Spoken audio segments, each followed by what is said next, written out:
እግዚአብሔር ጎይታ ሰራዊት ሰላም ለክልኹም ስኻብን ስብሩኽቲ እኺ ፍረኸርስኹም ብሩኽ እዮም ተጸጋ እግዚአብሔር ብሳኺዮ ብሰደስ ይበልኪ ሓጢአትና ሓድገልና ናብ ፍቕሩ ወዳ ኢየሱስ ክርስቶስ ምእንታና ምሕረት ለምንልና አሜን። ካህን ሊቀ ካህናት ሰራይ ኃጢአት ድምሳሴ አበሳ ውሉድ ለቡሩክ ከሳቴ ብርሃን ስልጣን ዝወሃቦሙ ለአበዊነ ሐዋርያት አንቱሙ አበዊየ ካህናት አህውየ ዲያቆናት እድዋንስ አይርጉ ሕፃናት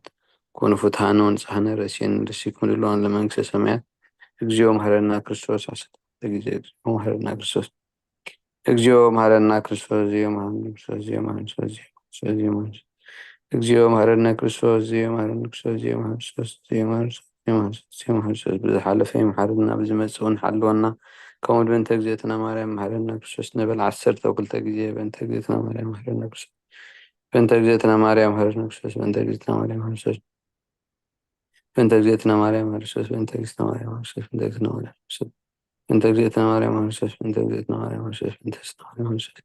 በእንተ እግዝእትነ ማርያም መሐረና ክርስቶስ በእንተ እግዝእትነ ማርያም መሐረና ክርስቶስ በእንተ እግዝእትነ ማርያም መሐረና ክርስቶስ በእንተ እግዝእትነ ማርያም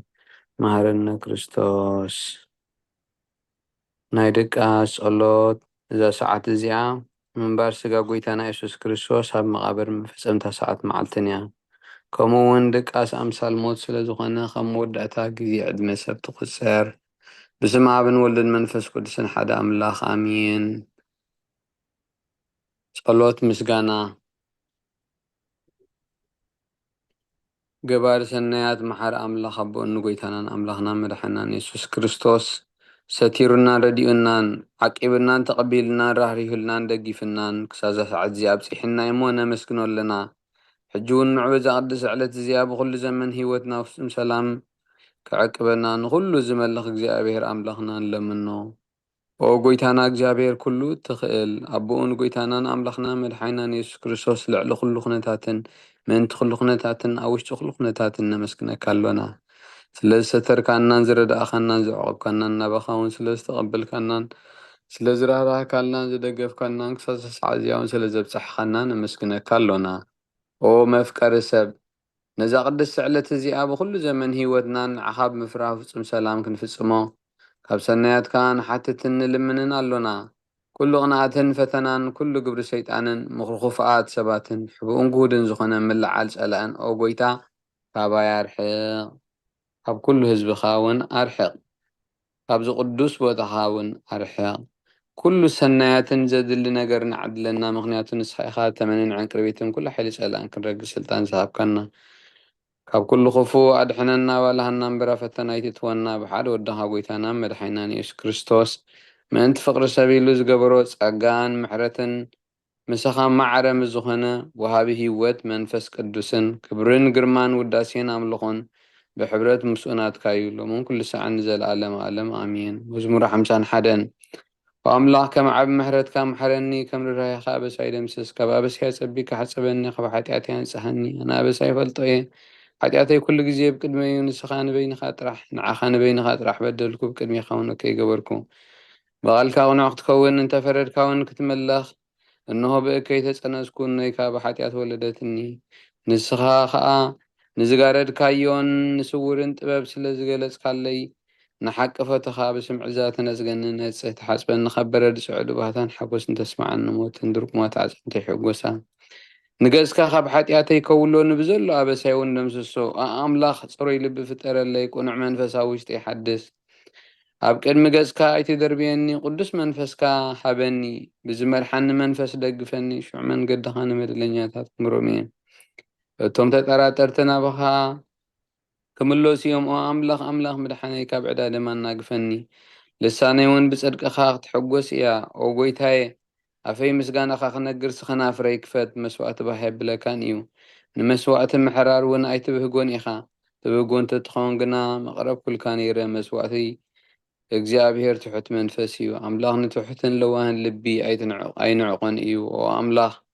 ንጽዮን ብሓጐስካ ሰናይ ግበረላ መካቢታት ኢየሩሳሌምን ነደቓ ሽዑብ መስዋዕቲ ጽድቂ ብዝሓርር መስዋዕቲ ቁርባን ባህ ክብለካ እዩ ኣብ መሰዊኢኻ ኣራሑ ከቕርብልካ እዮም ሃሌሉያ ጸሎት ድቃስ ጸሎት ድቃስ ንክርስቶስ ንጉሴን ኣምላኸይን ኣቕርበሉ ሓጢኣተይ ክሓድገለይ ከኣልምኖ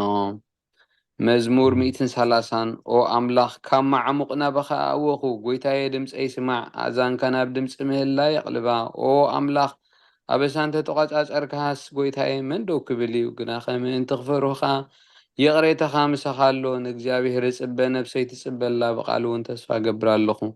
ሓለፋቶም ወጋሕታ ዝጽበዩ ሓለውቲ እወ ሓለፋቶም ወጋሕታ ዝጽበዩ ሓለውቲ ነፍሰይ ንእግዚኣብሔር ትጽበየላ ሳህሊ ኣብ እግዚኣብሔር ብዙሕ ምድሓን ከዓ ኣብኡ እዩ እሞ ኦ እስራኤል ንእግዚኣብሔር ተጸበዮ ንሱ እውን ንእስራኤል ካብ ኩሉ ኣበስኡ ኸድሕኖ እዩ ሃሌሉያ ኣሜን ሃሌሉያ መዝሙር 131 ወእግዚኣብሔር ልበይ ኣይተዓበየን ናዕንተይ ከዓ ልዕላ ይበላን ኣብ ዓብይን ዘየስተውዕሎን ነገር ኣይመላለስን ንነፍሰይ ኣህዳእክዋ ስቕ ኣበልክዋ ከም ጥብ ዝሓደገ ሕፃን ኣብ ሕቑፋ ኣዲኡ ነፍሰይ ከምቲ ጥብ ዝሓደገ ሕፃን ኣባይ ከምኡ እያ ኣታ እስራኤል ካብ ሕጂ ንዘለዓለም ብእግዚኣብሔር ተስፋ ግበር ሃሌሉያ አሜን ሃሌሉያ ናባኸም ኣቦና 132 ሳልሳይ ዝጸንሐና መሲል ንሕራ 132 ኦ እግዚኣብሔር ንዳዊት ኩሉ መከርኡ ዘክረሉ ንሱ ንእግዚኣብሔር ከም ዝመሓለ ቦታ እግዚኣብሔር ምሕደሪ እታ ናይ ያዕቆብ ስልጡን ክሳዕ ዝረክብ ብሓቂ ናብ ድንኳን ቤተይ ኣቱን ኣብ መንጸፍ ዓራተይ ኣይድይብን ንዕንተይ ድቃስ ንኸበሮ ኣዒንተይ ሰላምታ ኣይህብን ኢሉ ነቲ ናይ ያዕቆብ ስልጡን ከም እተመባጽዐ ዘክረሉ እንሆ ብዛዕባ ኣብ ኤፍራታ ሰምዓና ኣብ መሮሪ ዓር ረኣናያ ናብ ማሕደሩ ንእቶ ኣብ መርገጽ እግሩ ንስገድ ኦ እግዚኣብሔር ንስኻን ታቦት ሓይልኻን ተንስእ ናብ ቦታ ዕረፍትኻ ነዓ ካህናትካ ጽድቂ ይልበሱ ቅዱሳንካ ድማ እልል ይበሉ ምእንቲ ዳዊት ባርያኻ ኢልካ ገጽ ቅቡእኻ ይትምለስ እግዚኣብሔር ንዳዊት ካብ ፍረ ኸርስኻ ኣብ ዝፋንካ ኸቐምጥ እየ ውሉድካ ኺዳነይ ነቲ ዝምህሮም ምስክረይ እንተሓለዉ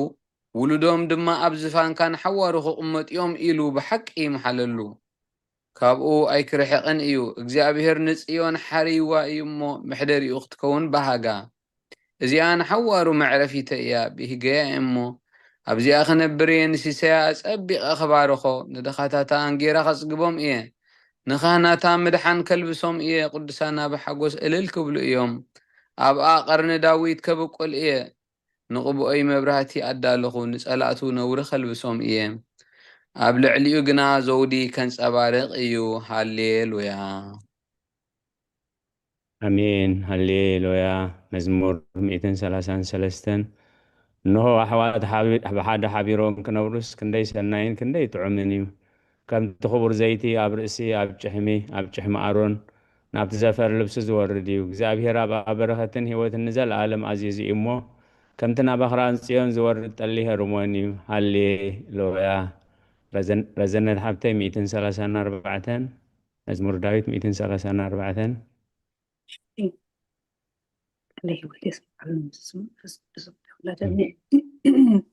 እነሆ ኣቱም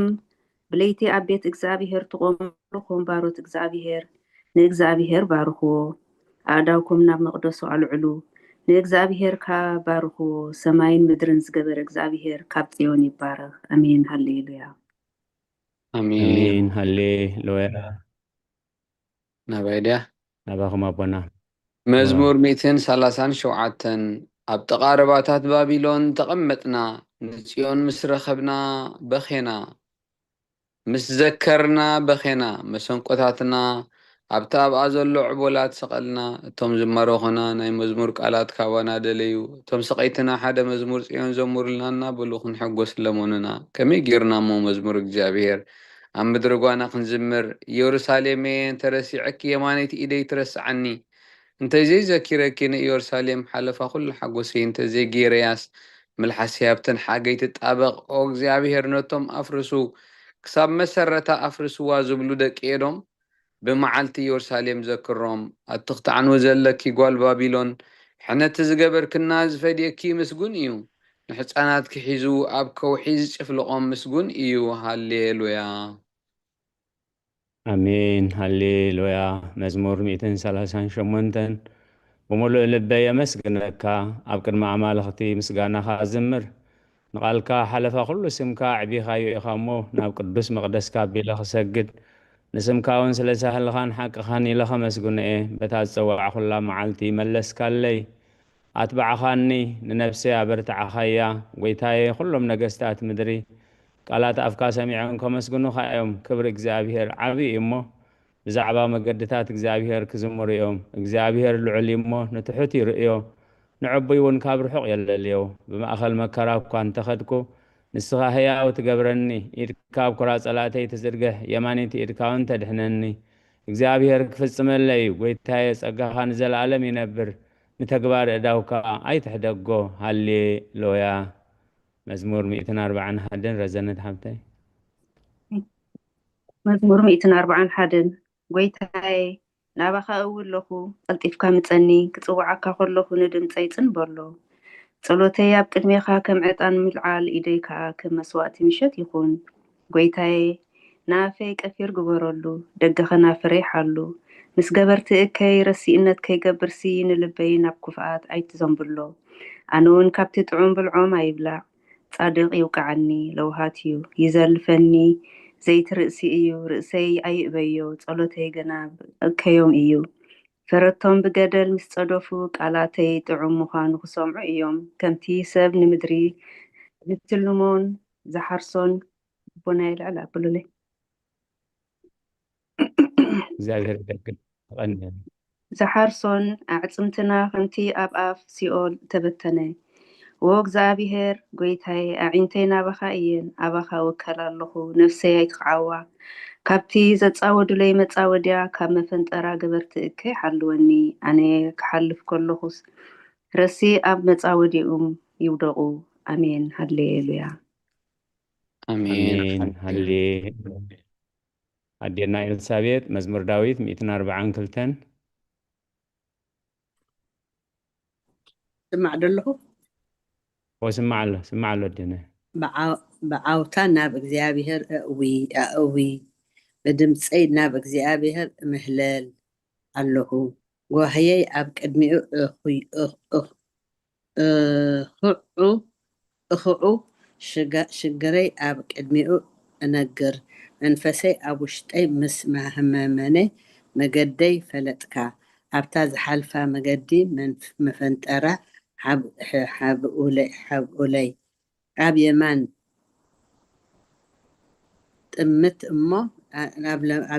ጥምት እሞ ርእየ ዝፈልጠኒ የልቦን መዕቆቢ ሰኣንኩ ንነፍሰይ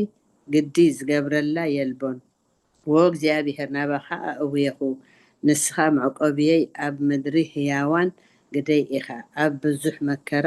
እየ ዘለኹ እሞ ኣውያተይ ስማዕ ሓየሎምኒ እዮም እሞ ካብ ሰጎጉተይ ኣናግፈኒ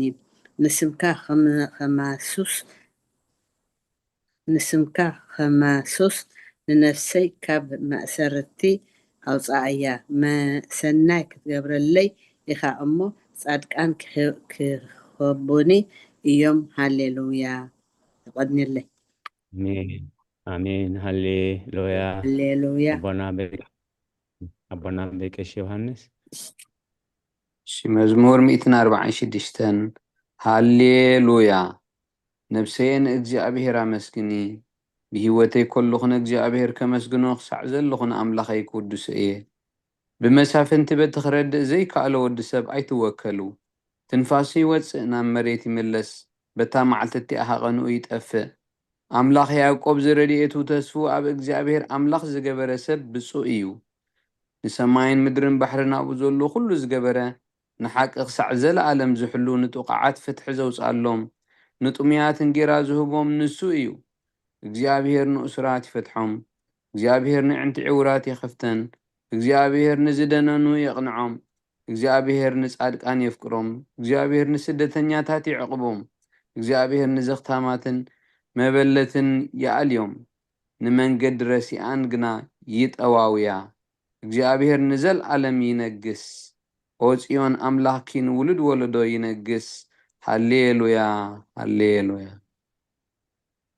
አሜን ሃሌሉያ መዝሙር ዳዊት 147 ሃሌሉያ ንኣምላኽና ብመዝሙር ምውዳስ ሰናይ እዩ ጥዑም እሞ ምስጋና ይግባእ። እግዚአብሔር ንኢየሩሳሌም ይሃንጽ፣ ንስሉዳት እስራኤል ይክባሎ። ንልቦም ተሰብሩ ይፍውስ፣ ንቑሳሎም ይዘንን፣ ቁፅሪ ከዋኽብቲ ይቖፅር። ንኹላቶም በብስሞም ይሰምዮም። ጎይታና ዓብዪ ሓይሊ ብርቱዕ እዩ፣ ምስቲ ውዓሉ ወሰን የብሉን። እግዚአብሔር ንትሑታት ይድግፎም፣ ንረሲኣን ገና ምድሪ የውድቖም። ንእግዚአብሔር ብምምሳው ዘምርሉ፣ ንኣምላኽና ውዳሴ ብመሰንቆ ዘምርሉ። ነቲ ንሰማያት ብደመና ዘጐልብብ፣ ንምድሪ ዝናም ዘዳሉ፣ ናብ ኣኽራን ሳዕሪ ዘብቁል፣ ነቲ ንእንስሳን ንዝምህለሉ ጨጫዊት ኮኻትን ዝምግብ ዘምርሉ። ንሓይሊ ፈረሳይ ብህጎን በእጋር ሰባ ይሕጐስን።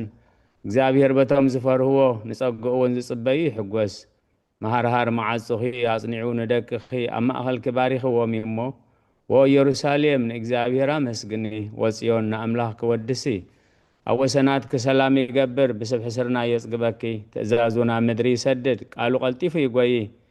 ንበረድ ከም ጸምሪ ይህብ፣ ንኣሳሒታ ከም ሓሙኽሽቲ ይብትኖ። ንበረዱ ከም ርፍራፍ ይድርብዮ።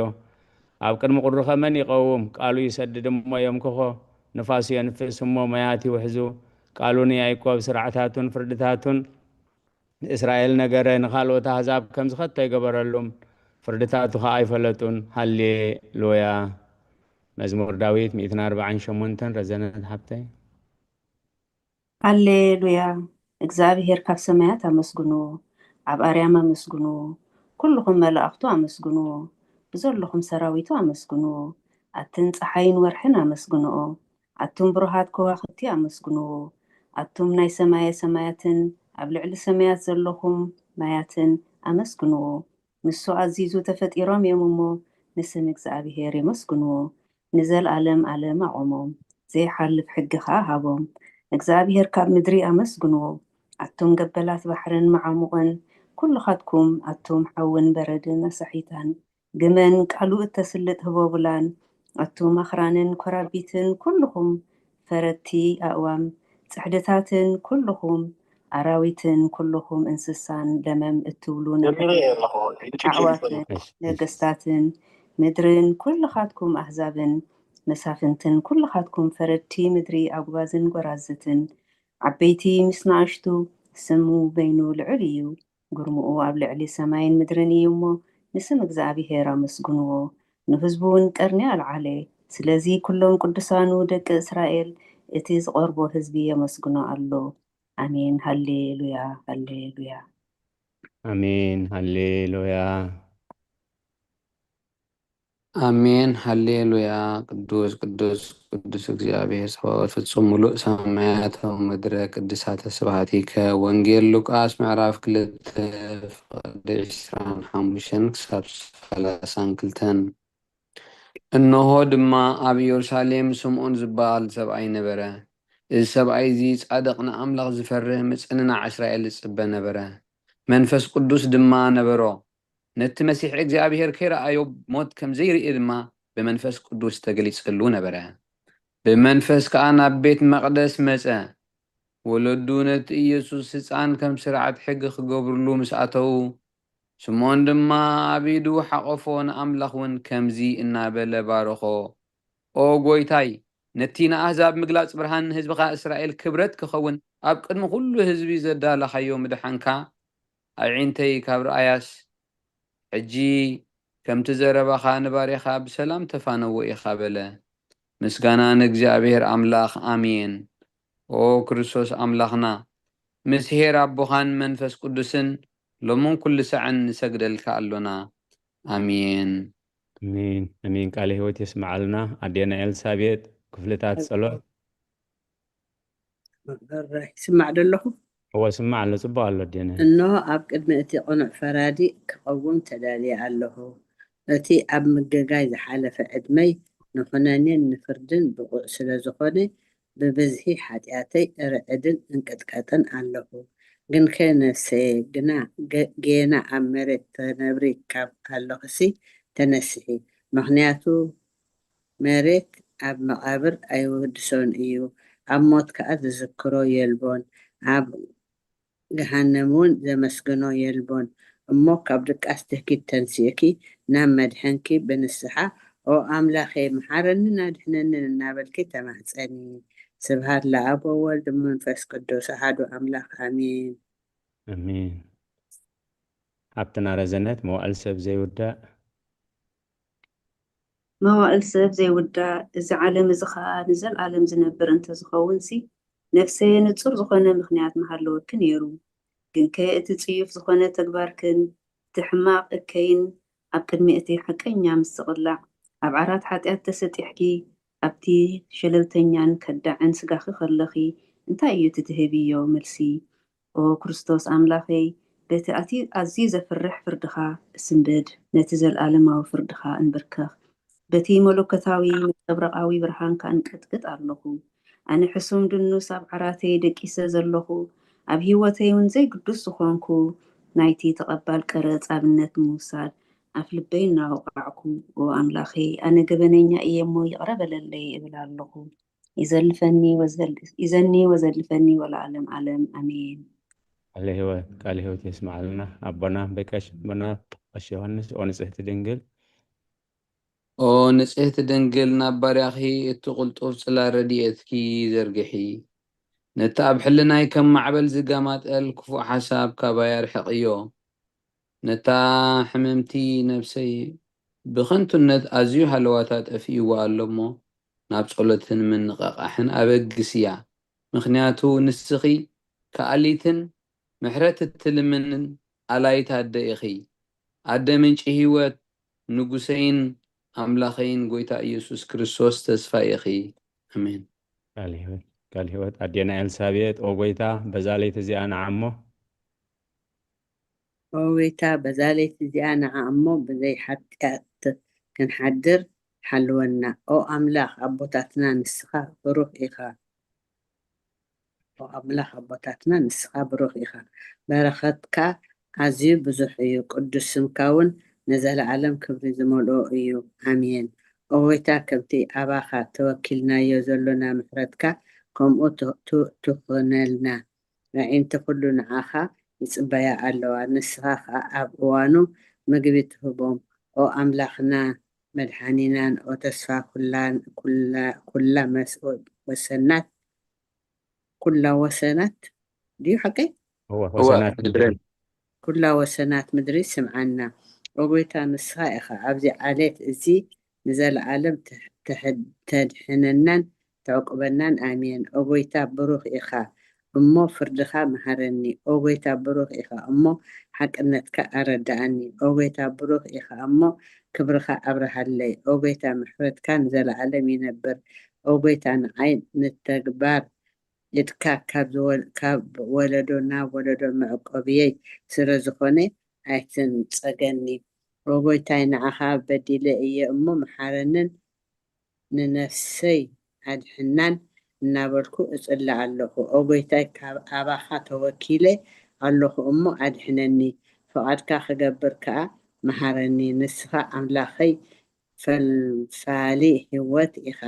በብርሃንካ ድማ ኢና ብርሃን ንርኢ ምሕረትካ ናብቶም ዝፈልጡኻ ክብርኻ ናብ ቅኑዓት ልቢ ትምፃእ ፀጋን በረኸትን ምስጋናን ብሓቂናትካ እዩ ኦ ቅድሚ ዓለም ዝነበርካ ንዘለዓለም እትነብር ዘለኻን ኣቦን ወድን መንፈስ ቅዱስን ንዓኻ ምስጋናን ውዳሴን ግርማን ይግባእ ሎምን ኩሉን ሳዕ ንዘለዓለም ዓለም ኣሜን ኦ ልዑል ጌታ ብኣኻ ምእማንን ንስምካ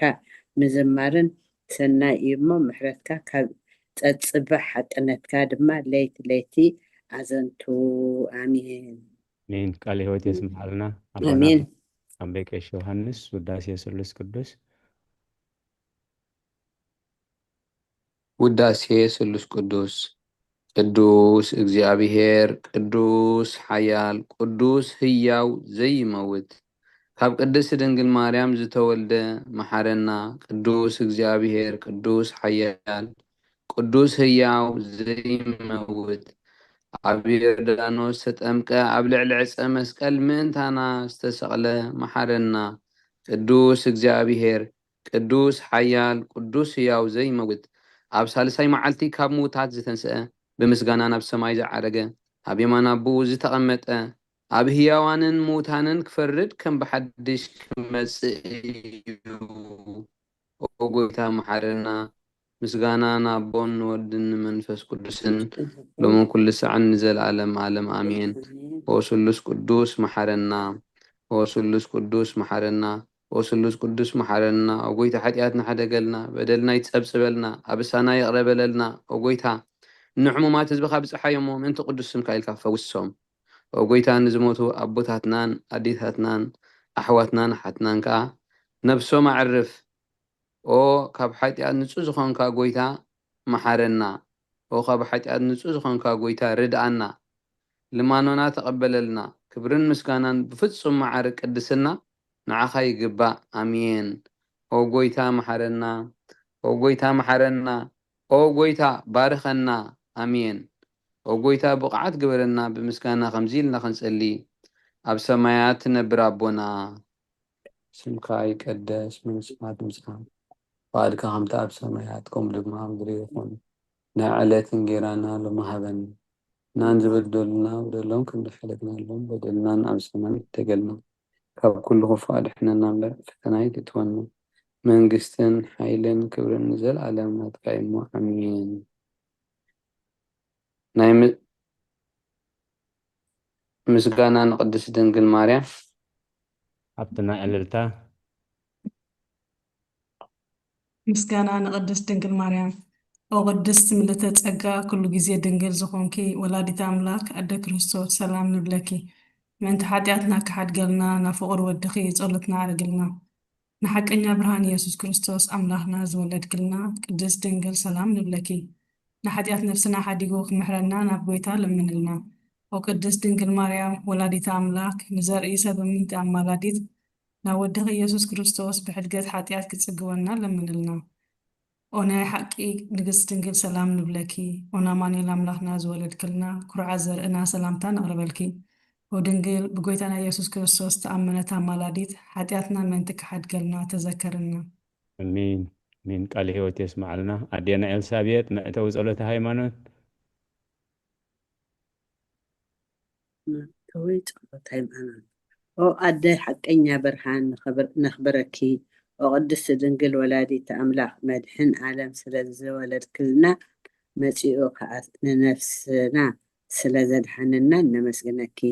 ኦ ጎይታናን ንጉስናን መድሓኒናን ኢየሱስ ክርስቶስ ክብሪ ንዓኻ ይኹን ንስኻ ንሃዋርያት ሞገሶም ንሰማዕታት ኣኽሊሎም ንጻድቃን ዕልልታኦም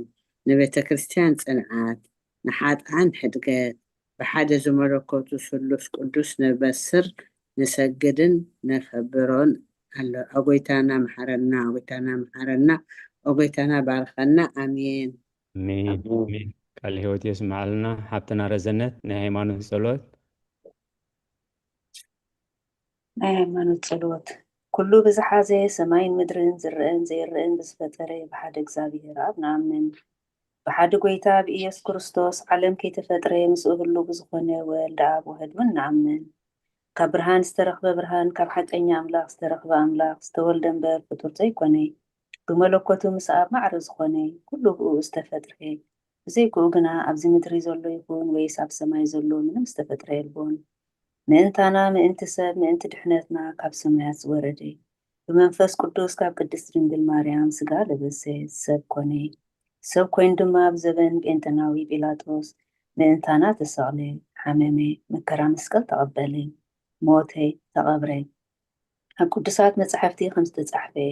ኣብ መበል ሳልሳይ መዓልቲ ካብ ሙታን ተፈልዩ ተንስአ ብክብሪ ናብ ሰማይ ዓረገ ኣብ የማን ኣቦኡ ተቐመጠ ከም ብሓደሽ ንሕያዋንን ሙታንን ክፈርድ ብክብሪ ክመጽእ እዩ መንግስቱ እውን መወዳእታ ይብሉን ጎይታን መሕወይን ብዝኾነ ካብ ኣብ ዝሰረፀ መንፈስ ቅዱስ እውን ንኣምን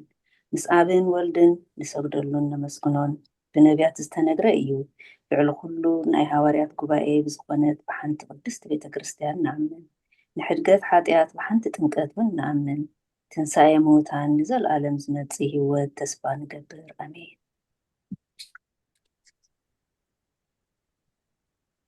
ኣሜን ኦ ጎይታ ጸሎትና ሰሚዕኻ ሓጢኣትና ሓደገልና ኪርያ ላይሶን ኪርያ ላይሶን ኪርያ ላይሶን ኪርያ ላይሶን ኪርያ ላይሶን ኪርያ ላይሶን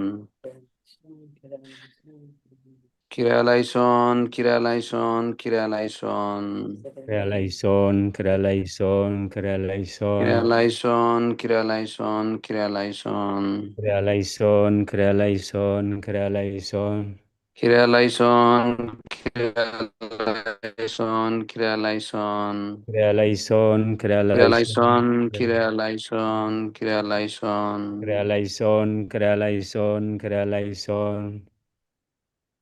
Kyrie eleison, Kyrie eleison, Kyrie eleison. Kyrie eleison, Kyrie eleison, Kyrie eleison. Kyrie eleison, Kyrie eleison. Kyrie eleison, Kyrie eleison. ሓውና ዲያቆን ሳሙኤል ቅዱስ ቅዱስ Kyrie eleison. Kyrie eleison. ሶሪ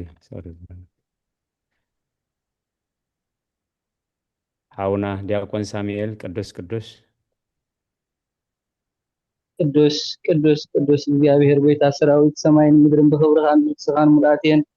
ወንኩሉ ትመልኽ እግዚአብሔር አቦ መሐረና ወጎይታ ሰራዊት አምላኽ ኃይልታት ምሳናኹን ምክንያቱ ኣብ ግዜ ሽግርናን ጭንቅናን ብደቀ ኸረዳ የብልናን ኦ አምላኽ አበና ሕደር ንበደልና የቕሬታን ምሕረትን ግበረልና እቲ ድሌትናን ዘይድሌትናን ዝገበርናዮ እቲ ፍላጥን ዘይፍላጥን ሰራሕናዮ ስውርን ጉህድን ዝኾነ ሓጢኣትና ምእንቲ ትብልዕ ለና ስሙ ቅዱስ ስምካ ኢልካ ወጎይታ ይቕረበለልና ወጎይታ ከም ምሕረትካ ዳ እምበር ከም በዝሒ ተግባርና ኣይኩን በከመ ምሕረትከ አምላክነ ዋኮ በከመ አበሳነ በከመ ምሕረትከ አምላክነ ዋኮ በከመ አበሳነ በከመ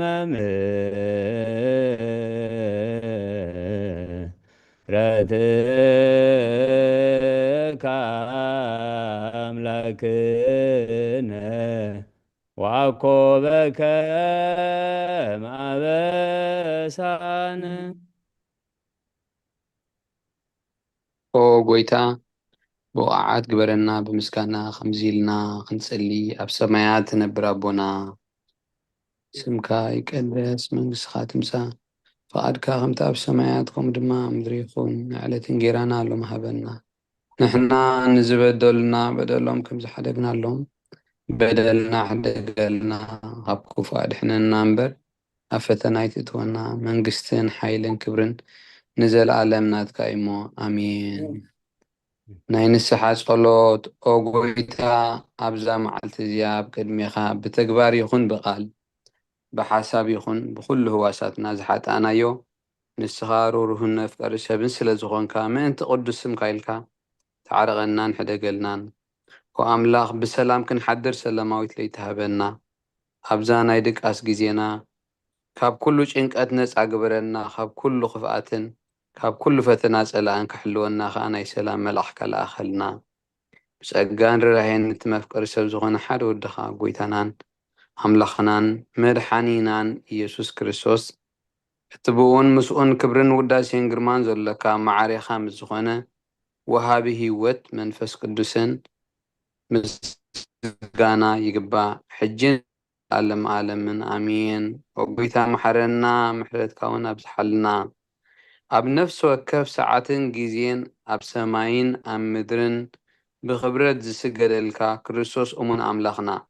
በዓል ነዊሕ ትዕግስቲ ብዙሕ ምሕረት ብሰናይ ዝተመልኣኻ ርህሩህን ነቶም ኣነ ዝቐዳማዮም ሓጢኣተኛታት እትምሕር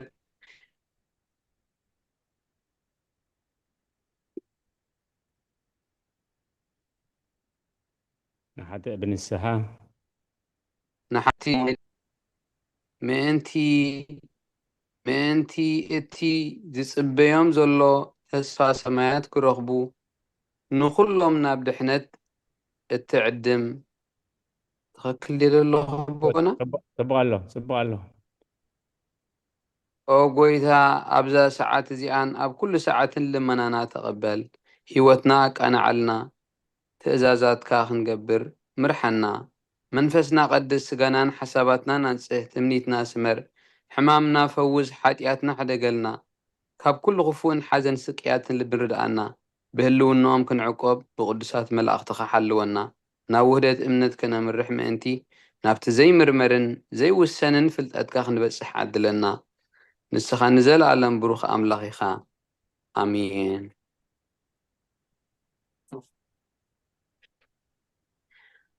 ጎይታ ኣምላኽና ስለ ኩሉ ነመስግነካ ኣለና እቲ ኩሉ ንመሃሮ ቃላትካ እግዚኣብሔር ኣምላኽ ብምስትውዓል ክንሰምዕን ክንፈርየሉን ደግፈና እግዚአብሔር ኣምላኽ ከምቶም ቃላትካ ጥራሕ ዝሰምዑ ዘይኮነን ከምቶም ዝገብሩ ከምቶም እናፈጸሙ ብረኣያ ዝነብሩ ክንመላለስ ደግፈና ስለ ኩሉ ነመስግነካ ኣለና እግዚአብሔር ኣምላኽ ነቶም ቃላትካ ዝምርምርዎ ብፁዓን እዮም ኢልካ እሞ እግዚአብሔር ኣምላኽ ቃላትካ ክንምርምርን ካብኡ ከዓ ጥበብ ክንወስድን ደግፈና ሽምካ ክንፅበቃት ግበረና ብሰማያት ነብር ኣቦና ስምካ ይቀደስ መንግስትኻ ትምጻእ ፈቃድካ ከምቲ ኣብ ሰማያት ከምኡ ድማ ምድሪ ይኹን ንዕለት እንጀራና ሃበና ንሕና ንዝበደሉና በደሎም ከም ዝሓደግናሎም እናበሰና እንዳይገልና ኣብ ኩሉ ክፉእ ኣድሕነና እምበር ኣብ ፈተና ኣይተእትወና መንግስትን ሓይልን ክብርን ዘለኣለም ናትካ እዩ ኣሜን እግዝእትየ ማርያም ብናይ ቅዱስ ገብርኤል መልኣኽ ሰላምታ ሰላም እብለክ ኣለኹ ብሕልናኺ ድንግል ኢኺ ብስጋኹን ድንግል ኢኺ ኣደ እግዚኣብሔር ጎይታ ሰራዊት ሰላም ለክ ኣለኹ ንስኺ ካብ እንስቲ ብርኽቲ ኢኺ ፍረ ከርስኹም ብሩኽ እዩ ኦ ምልእቲ ጸጋ እግዚኣብሔር ምሳኺ እዩ ኦ ፍስሕቲ ደስ ይበልኪ ሓጢኣትና ክሓድገልና ናብ ፍቑር ወድኺ ኢየሱስ ክርስቶስ ምእንታና ምሕረት ለምንልና ጸጋ ጎይታና ኢየሱስ ክርስቶስ ምስ ኩልኻትኩም ይኹን ኣሜን አሜን አሜን ቃል ሕይወት ይስማዓልና ተጸለየ ጸሎት ተነበበ ንባባት ዝተማህለልናዮ ምህልላ ኣብ ቅድሚ እግዚኣብሔር ዓሪጉ መዓት ዘቁርር ምሕረት ዘውርድ ይግበረልና ዝኸበርኩም ህዝበ እግዚኣብሔር ነዚ ቅዱስ ቤተ ክርስቲያን ትህቦ ኣገልግሎት ብኣንቃድዎን ብጥባዕትን ብህድኣትን ግዜኹምን ስራሕኹምን ዕረፍትኹምን ኣወሃሂድኩም ትከታተልዎ ዘለኹም ክሳብ ሰዓት እዚ ኣበሳና በደልና ዕሽነትና ብዓይኒ ምሕረት ተሚቱ ኣብዚ ቅዱስ ጉባኤ ክንሳተፍ ንዝረዳእና ዝደገፈና ዘነቃቕሐና ልዑለ ባህሪ ፈጣሪና ኣምላከ ቅዱሳን ናይ ባህሪ ምስጋና ብፅሓዮ እቶም ብህድኣትን ብጥባዕትን ትከታተሉ ዘለኹም ከዓ ትብሕብኡ ዝርኢ እግዚኣብሔር ሴተ ጻድቃን ኣስበ ትሑታን ይኽፈልኩም ሎሚ ከም ፍቓድ እግዚኣብሔር ንሪኦ ራእየ ዮሃንስ ምዕራፍ 3 እዩ 3 ክፋል እዩ ዘለዎ ካብ 1 ክሳብ 6 ናብ መልእኽቲ ናብ ማሕበር ቤተ ክርስቲያን ሳርዴስ ዝብል እዩ ኣብ ሓብትና ረዘነት ከተንብብልና ኢኺ ካብ 1 ክሳብ 6 ካብ 7 ክሳብ 13 ዘሎ መልእኽቲ ናብ ፊላደልፊያ ዝብል እዩ ሓብትና ዕልልታ ከተንብብልና ኢኺ መወዳእታ ከዓ ካብ 14 ክሳብ 22 መልእኽቲ ናብ ማሕበር ወይ ናብ ቤተ ክርስቲያን ናብ መራሒ ቤተ ክርስቲያን ሎዶቅያ ዝብል ሓውና ዲያቆን ሳሙኤል ከንብበልና እዩ ንባብ ምስ ወዳእና ከምቲ ልሙድ ሓውና መምህርቲ ማርያም ኣዳልዩ ሰዲዱልና ኣሎ ነቲ ምዕራፍ 3 በትርጓሜ ብሓባር ከነስተንትኑ ኢና ንባብ ሕጅና ብሓብትና ረዘነት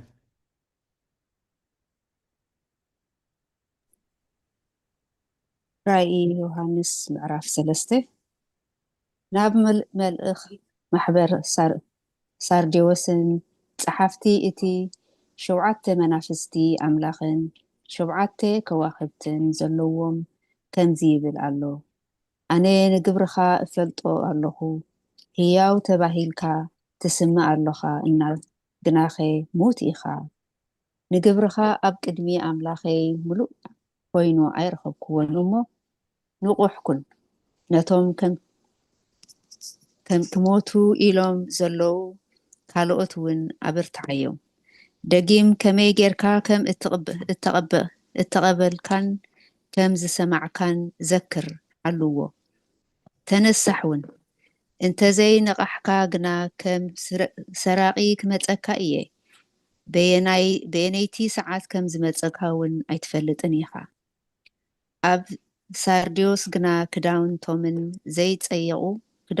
ዘይፀየቑ ሒደት ስማት ኣለውኻ ንሳቶም ቡቕዓት እዮም እሞ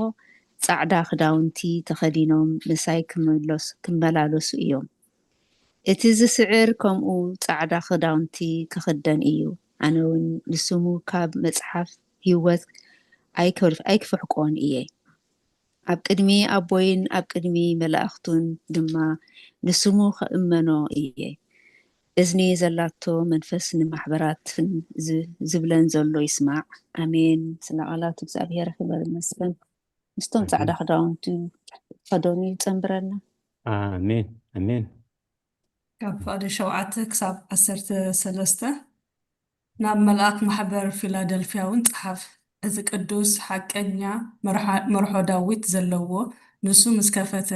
ሓደ እኳ ዘይዓፁ ንሱ ምስ ዓፀወ ከዓ ሓደ እኳ ዘይኸፍት ከምዚ ይብል ኣሎ። ንግብርኻ እፈልጦ ኣለኹ፣ ዓቕምኻ ሒደት እዩ። ንቓለይ ሓሊኻዮን ንስመይ እውን ኣይከሓድካዮን እሞ እነሆ ሓደ እኳ ክዓፅዎ ዘይኽእል ክፉት ኣፍ ደገ ሂበካ ኣለኹ። እነሆ ካብቶም ኣይሁድ ኢና ዝብሉ ማሕበር ሰይጣን ግና ከይሕስቡ ኣለዉ እምበር ኣይሁድ ዘይኮኑ እህበካ ኣለኹ። እነሆ ንሳቶም ከም ዝመፁን ኣብ ቅድሚ እግርኻ ከም ዝሰግዱን ኣነ ከም ዘፍቀርኩኻ እውን ከም ዝፈልጡን ክገብሮም እየ። ንቓል ትዕግስተይ ስለ ዝሓለኻዮ ኣነ ድማ ካብታ ነቶም ኣብ ምድሪ ዝነብሩ ክትፍትኖም ናብ ኩላ ዓለም እትመፅእ ሰዓት ፈተና ክሕልወካ እየ። ቀልጢፈ እመፅእ ኣለኹ። ሓደ እኳ ኣዴና ኤልሳቤጥ ሓንሳብ እልልታሓቲ ኣዴና ኤልሳቤጥ ሚታይ ኮነት ንሕራይ ክብሪ ሃበልና። ቀጽሊ እልልታሓቲ። እሺ ካብ 10 ንቓል ትዕግስተይ ስለ ዝሓለኻዮ ኣነ ድማ ካብታ ነቶም ኣብ ምድሪ ዝነብሩ ክትፍትኖም ናብ ኩላ ዓለም እትመፅእ ሰዓት ፈተና ክሕልወካ እየ። ቀልጢፈ እመፅእ ኣለኹ። ሓደ እኳ ኣኽሊልካ ከይዝርፈካስ ነቲ ዘለካ ኣጽኒዕካ ሓዞ። ነቲ ዝስዕር ኣብታ መቕደስ ኣምላኸይ ዓንዲ ክገብሮ እየ። ካብኣ ከቶ ኣይክወፅን እዩ። ስም ኣምላኸይን ስምታ ከተማ ኣምላኸይን ናይታ ካብ ኣምላኽ ካብ ሰማይ እትወርድ ሓዳስ ኢየሩሳሌም ነቲ ሓድሽ ስመይን ክጽሕፈሉ እየ። እዝኒ ዘላቶ እቲ መንፈስ ንማሕበራት ዝብለን ዘሎ ይስማዕ። ቃል ህይወት የስማዓልና። መልእኽቲ ናብ ቤተ ክርስቲያን ሎዶቅያ። ናብ መልአክ ማሕበር ሎዶቅያ እውን ጽሓፍ። እቲ ኣሜን እሙንን ሓቀኛ ምስክር መጀመርታ ፍጥረት ኣምላኽ ከምዚ ይብል ኣሎ። ዝሑል ወይ ስሙቕ ዘይምዃንካ ግብርኻ እፈልጥ ኣለኹ። ብኻ ዝሑል ወይ ምዉቕ ምዃንካ ከምዚ ልብጥ ዝበለ ምዃንካ ኣይ ምዉቕ ኣይ ዝሑል ኢኻ እሞ ካብ ኣፈይ ጡፍ ክብለካ እየ። ሃብታምን ፈሳስን እየ፣ ሓንቲ ዝደልያ ነገር እኳ የብለይን ባልካ ሕሱርን ዘደንግፅን ነዳይን ዕውርን ዕርቁን ምዃንካ ኣይትፈልጥን ኢኻ ዘለኻ። ምእንቲ ክትህብትም ብሓዊት ፀረየ ወርቂ ካባይ ክትዕድግ ሕፍረት ዕርቃንካ ምእንቲ ከይቅላዕ ክትክደን ከዓ ጻዕዳ ክዳውንቲ ምእንቲ ክትርኢ ንዒንትኻ ክትኳሓለሉ እውን ኩሕሊ ካባይ ክትዕድግ እመኽረካ ኣለኹ። ኣነ ነቶም ዘፍቅሮም ዘበሉ እገንሖም እቐጽዖም እውን እየ። ደጊም ቅናእ እሞ ተነሳሕ። እነሆ ኣብ ደገ ቤት ደው ኢለ ኳሕኳሕ እብል ኣለኹ። ሓደ እኳ ድምፀይ ሰሚዑ ማዕጾ ፈተ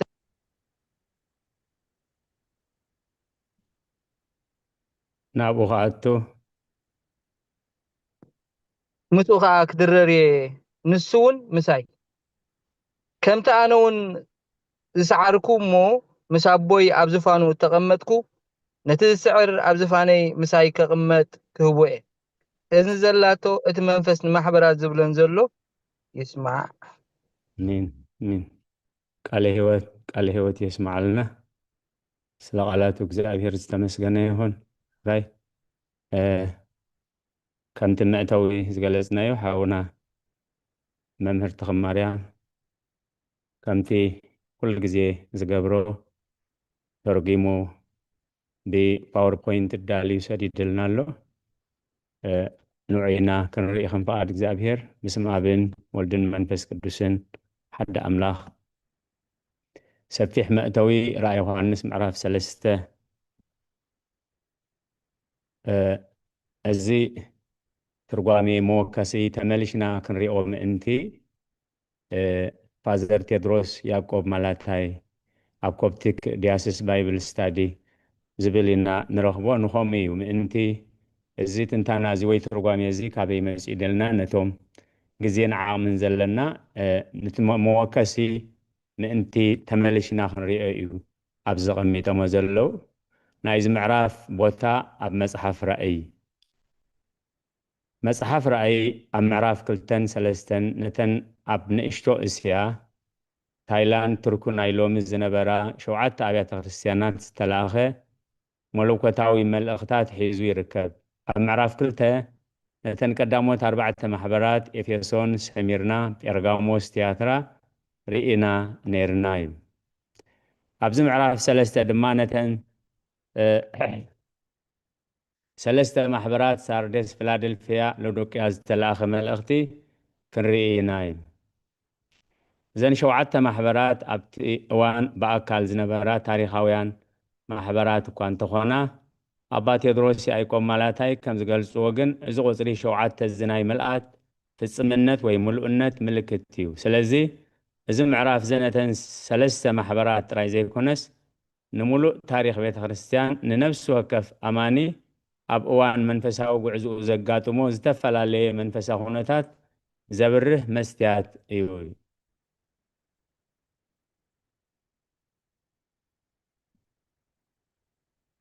ታሪኻዊ ድሕረ ባይታን እተን 3 ከተማታትን ጎይታ ንነፍሲ ወከፍ ማሕበር ክዛረብ ከሎ ነቲ እተን ከተማታት ዝነበረን ፍሉይ ታሪኻዊ መልክዓ ምድርን ቁጠባዊ ኩነታትን ተጠቒሙ መንፈሳዊ ትምህርቱ ዝህበን። ሳርዴስ ኣብ ጥንቲ ዘመን ፍልጥትን ብደገ ዘይትድፈር ትመስል ከተማ ነበረት። ነገር ግን ብምኽንያት ዘይምንቃሕ ሓለውታ ኣብ ታሪኽ 2 ግዜ ብሃንደበት ብጸላእታት ዝተታሕዘት ከተማ እያ። ጎይታ ነዚ ታሪኽ እዚ ብምዝኽኻር እዩ ህያው ዝብል ስም ኣለካ ግናኸ ምዉት ኢኻ ንቑሕ ኩን ብምባል ገሰጾ እዩ። ፊላደልፊያ ስማ ናይ ኣሕዋት ፍቕሪ ማለት እዩ። እዛ ከተማ እዚኣ ብብዝሒ ብዘጋጥማ ናይ ምድሪ ምንቅጥቃጥ እትሳቐ ብምዃና ህዝባ ኩሉ ግዜ ካብ ከተማ ይሃድሞ ነበሩ። ጎይታ ድማ ነቶም እሙናት ኣብ መቕደስ ኣምላኸይ ዘይወፅእ ዓንዲ ክገብሮም ኢሉ ናይ ዘለኣለም መጽንናዕ ሃቦም እዩ። ሎዶቅያ ዓባይ ናይ ሃብትን ባንክን ናይ ጸሊም ጸምሪ ጨርቅን ከምኡውን ፍሉይ ናይ ዓይኒ ኩሕሊ ፈውሲ እትሰርሕ ከተማ ነበረት። ብተወሳኺ ማያ ካብ ካልእ ቦታ ብመትረብ ስለ ዝመጻ ኣይውዕይ ኣይዝሑል ነበረ። ጎይታ ድማ ነዚ ኩሉ ተጠቒሙ መንፈሳዊ ዕውርነቶምን ድኻምነቶምን ገለጸሎም። ሰፊሕ መእተዊ ምዕራፍ ራእይ ዮሃንስ ምዕራፍ 3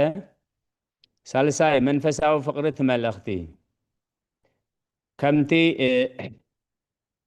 ኣብ ቀዳማይ ዝተላኸ ማለት ኮፕቲክ ባይብል ስታዲስ ተመልከተ ጎይታ ንነፍሲ ወከፍ ማሕበር ክጽሕፍ ከሎ ወግዓዊ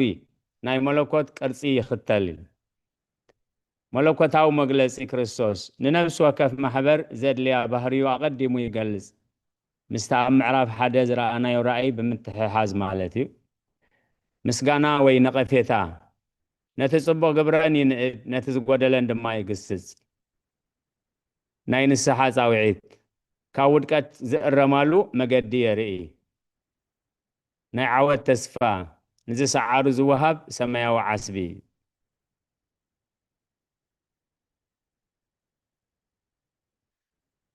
ራብዓይ ቀንዲ መንፈሳዊ መልእኽቲ ምዕራፍ 3 ኣብዚ ምዕራፍ እዚ ጎይታና 3 ዝተፈላለዩ መንፈሳዊ ኩነታት ልቢ የርእየና።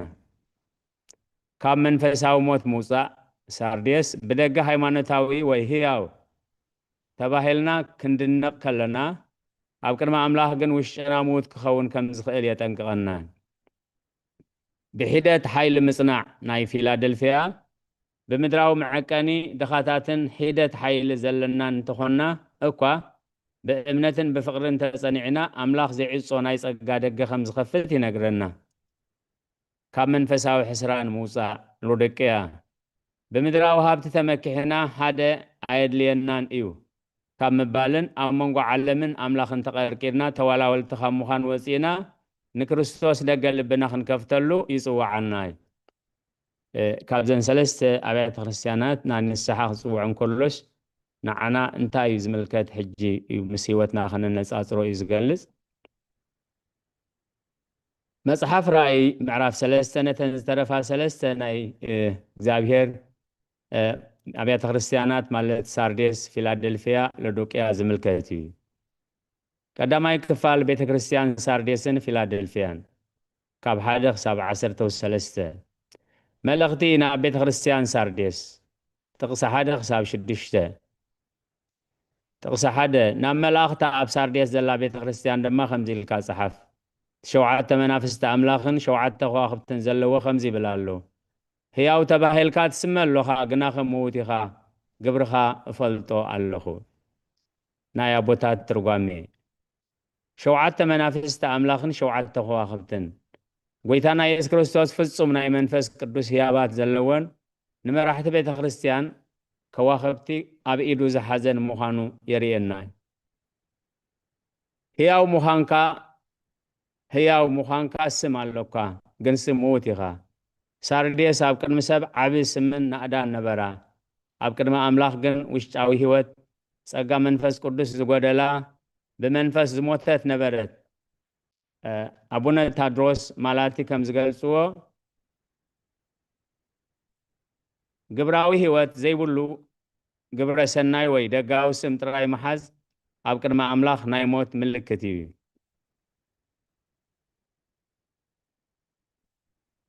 ጥቕሲ 2 ንግብርኻ ኣብ ቅድሚ ኣምላኸይ ሙሉእ ኮይኑ ኣይረኸብክዎን እሞ ንቑሕ ኩን ነቶም ካልኦት ክሞት ኢሎም ዘለዉ እውን ኣበርታዕዮም ናይ ኣቦታት ትርጓሜ ንቑሕ ኩን ሳርዴስ ብታሪኽ ብሰይንክ ዘይምንቅሖም ብጸላእቶም ዝተወረረት ከተማ ነበረት ክርስቶስ ነዚ ታሪኻዊ ብምጥቃም ብመንፈስ ክነቑሑ ይነግሮም ነቶም ክሞት ኢሎም ዘለዉ ካልኦት እውን ኣበርታዕዮም ንእሽቶ እምነት ወይ ጽቡቕ ነገር እንተተሪፍዋ ገና ከይጠፍአት ከላ ክበራብራን ክሐይላን ይእዝዞ እዩ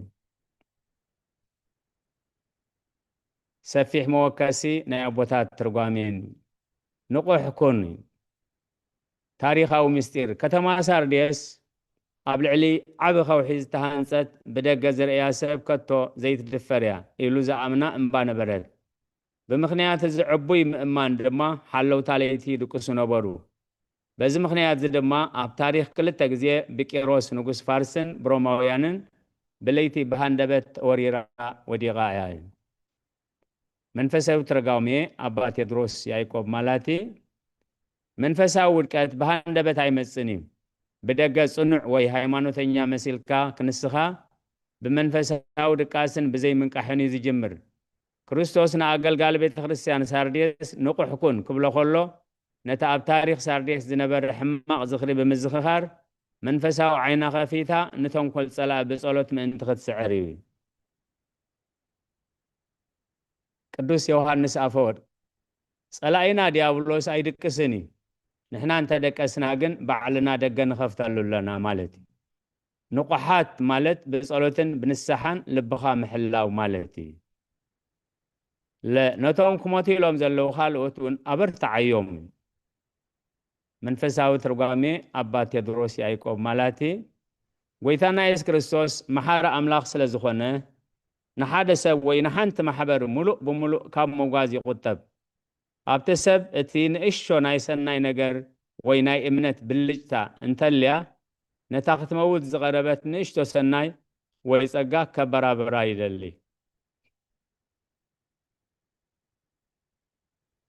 ናይ ኦርቶዶክሳዊት ተዋህዶ ቤተ ክርስቲያን ተስፋን ንስሓን ሓደ ሰብ ኣብ ሓጢኣት እኳ እንተወደቐ ገና ብሙሉእ ኣይጠፍአን እታ ዝተረፈት ንእሽቶ ናይ ንስሓ ባህግን እምነትን እንተኣበራቢርዋ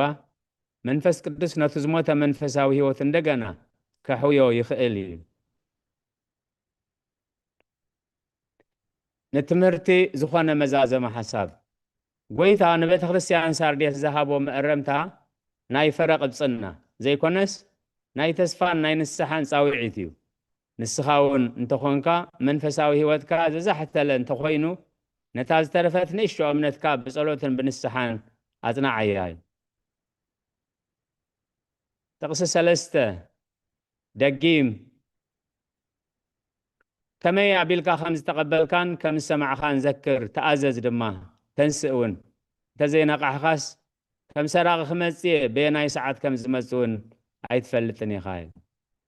ናይ ኣቦታት ትርጓሜ ከመይ ኣቢልካ ከም ዝተቐበልካ ዘክር ኣብቲ ቀዳማይ ናይ ሓቂ እምነትን ፍቕርን ንምምልላስ ንመሰረት ትምህርቶን ክዝክሩ ይነግሮም። ከም ሰራቒ ክመጸካ እየ ዘይተጸበዮ ፍርዲ ይወርድ። እዚ ንህይወትና ኣብ ዘይተጸበናዮ ሰዓት ዝመጽእ ሞትን ፍርድን ዘዘክር ኢሉ እግዚኣብሔር ምስትውዓል ሃበና። ካልኣይ ትርጓሜ ከመይ ኣቢልካ ከም ዝተቐበልካን ከም ዝሰማዕኻን ዘክር ኢሉ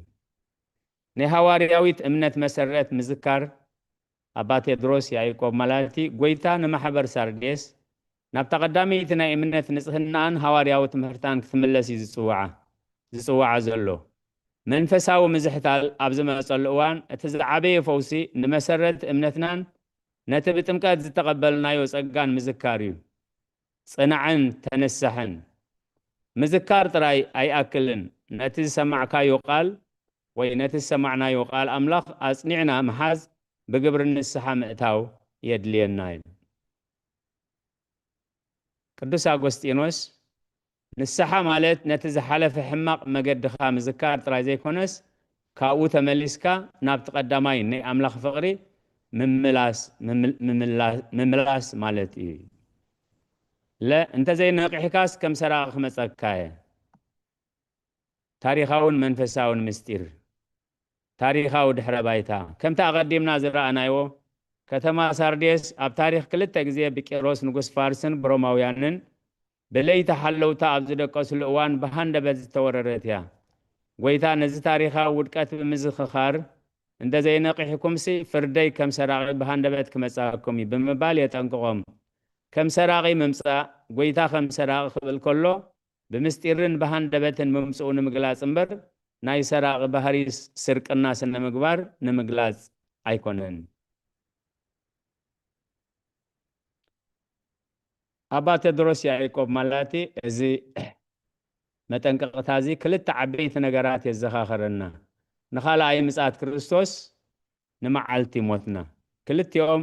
ኣብ ዘይተጸበናዮ ሰዓትን ደቂቕን እዮም ዝመጹ። ሰብ ብሕሊንኡን ብሃይማኖቱን እንተዘይነቂሑ ፍርዲ ኣምላኽ ብሃንደበት ከርክቦ እዩ። ቅዱስ ዮሃንስ ኣፈወርቅ ጎይታ ሰዓት ምጽኣቱ ወይ ሰዓት ሞትና ዘይነገረና ብምኽንያት ፍቕሪ እዩ። ኩሉ ግዜ ንቑሓትን ድልዋትን ኮይንና ምእንቲ ክንነብር እዩ። ንትምህርቲ ዝኾነ መዛዘሙ ሓሳብ ጎይታ ንዓና እውን ዘክሩ ይብለና ኣሎ። ነቲ ብጥምቀት ዝተቐበልናዮ ጸጋ ነቲ ኣብ ቤተ ክርስቲያን ሰማዕናዮ ቃል ኣምላኽ ኣስተንቲና ብንስሓን ብጸሎትን ንቑሓት ኮይንና ክንጽበ ይግባአና እዩ። ኣብቲ ምስሊ ዘሎ ጽሑፍ ኢሉ ቁጽሪ 3 ደጊም ከመይ ኣቢልካ ከም ዝተቐበልካን ከም ዝሰማዕኻን ዘክር ተኣዘዝ ድማ ተንስእ እውን እንተዘይነቂሕካስ ከም ሰራቒ ክመጸካ እየ በናይቲ ሰዓት ከም ዝመጸካ እውን ኣይትፈልጥን ኢኻ እዩ። ናይ ኣቦታት ትርጓሜ ከመይ ኣቢልካ ከም ዝተቐበልካ ዘክር ናብቲ ቀዳማይ ናይ ሓቂ እምነትን ፍቕርን ንምምላስ ንመሰረት ትምህርቶን ክዝክሩ ይነግሮም። ከም ሰራቒ ክመጸካ እየ ዘይተጸበዮ ፍርዲ ይወርድ። እዚ ንህይወትና ኣብ ዘይተጸበናዮ ሰዓት ንዝመጽእ ሞትን ፍርድን ዘዘኻኽር እዩ። ቅዱስ ዮሃንስ ኣፈወርቅ ዓለም ብሓጢኣት ስለ ዝመልአት ጥራይ ክንበላሾ የብልናን። ከምቲ ኣብ ማእኸል ባሕሪ ዘሎ ዓሳ ኣብ ውሽጢ ጨው ዘለዎ ባሕሪ እንከሎ በቲ ጨው ዘይጉዳእ ከምኡ ድማ ሓቀኛ ኣማኒ ኣብ ማእከል ሓጢኣተኛ ዓለም እንከሎ ካብ ሓጢኣት ተዓቂቡ እዩ ዝነብር ኢሉ ከምኡ ክነብር እግዚኣብሔር ይደግፈና።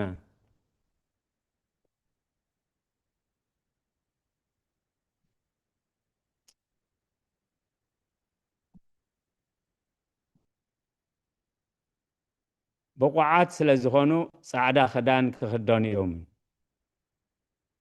ጻዕዳ ክዳን መንፈሳዊ ምስጢር ናይ ዓወትን ንጽህናን ትንሣኤን ምልክት እዩ። ኣብ ጥንቲ ዘመን ጻዕዳ ክዳን ኣብ ኩናት ተዓዊቶም ንዝተመልሱ ጀጋኑ ኣብ መርዓ ንዝተኣከቡ ኣጋይሽ ናጻ ዝወፁ ባሮትን ዝወሃብ ዝነበረ ናይ ክብሪ ክዳን እዩ። ክርስቶስ ድማ ንዓለምን ንኃጢአትን ዝሰዓሩ ኣመንቲ ናይ ዘለዓለም ናጽነት ሰማያዊ መርዓ ሓጎስን ከም ዝህቦም ይገልጽ እዩ። ብቑዕ ምዃን እዚ ብቕዓት እዚ ብጸጋ ክርስቶስን ብጽንዓት እምነትን ዝርከብ ብቕዓት እዩ እምበር ብግብሪ ገዛእ ርእሶም ጥራይ ዝርከብ ኣይኮነን እዩ። ቅዱስ ቄርሎስ ናይ እስክንድርያ እቲ ጻዕዳ ክዳን ነቲ ድሕሪ ትንሣኤ ዝወሃብ ናይ ብርሃንን ናይ ዘለማዊ ክብርን ዘመልክት እዩ። ንስሙ ካብ መጽሓፍ ሕይወት ኣይክድምስሶን እየ ናይ ዘለዓለም ድሕነት ተስፋ እዩ። መጽሓፍ ሕይወት ኣብ ብሉይ ኪዳን መዝሙር ዳዊት 69:28 ከምኡውን ኣብ ዳንኤል 12:1 ከምኡውን ኣብ ሓድሽ ኪዳን እቶም ናይ ዘለዓለም ሕይወት ዝወርሱ ጻድቃን ስሞም ዝተጻሕፈሉ ሰማያዊ መዝገብ እዩ። ምድምሳስ ስም ሓደ ሰብ ብጥምቀት ስሙ ኣብ መጽሓፍ ሕይወት እንተተጻሕፈ እኳ ብዘይ ንስሓ ኣብ ኃጢአት እንተጸኒሑ ግን ስሙ ክድምሰስ ይኽእል እዩ። እቲ ዝስዕር ግና ስሙ ንዘለዓለም ኣብ ቅድሚ ኣቦን መላእኽቱን ብኽብሪ ክጽዋዕ እዩ። ምስኣቶም ምስቶም ኣብ መጽሓፍ ሕይወት ተጻሕፈ ይጸንበረና። ክርስቶስ ኣብ ቅድሚ ኣቦኡን ኣብ ቅድሚ መላእኽቱን ስምና ክጽውዕ ከሎ ነቲ ዝዓበየ ክብሪ እዩ። እዚ ተስፋ ዝነዓና ኣብዚ ምድሪ ዝንከለና ንጽህናና ክንሕሉን ንኃጢአት ክንስዕርን ዓብ ብርትዐ ይኾነና ኢሉ። መዛዘመ ሓሳብ ኣብ ማእከል ዝተባላሸወ ሕብረተሰብ እንተነበርና እኳ ክዳን ንጽህናና ብንስሓን ብጸሎትን ክንሕሉ ይግባአና። ሽዑ ክርስቶስ ስምና ካብ መጽሓፍ ሕይወት ኣይክድምስስን እዩ። ጐይታ ኢየሱስ ክርስቶስ እውን ኣብ ሰማያዊ ክብሩ ጻዕዳ ክዳን ከዲኑ ምስኡ ብኽብሪ ከምብረና እዩ። ኣሜን ይኹነልና። ኣብቲ ምስሊ ዘሎ ጽሑፍ መልእኽቲ ናብ ቤተ ክርስቲያን ፊላደልፊያ ጥቕስ 7-13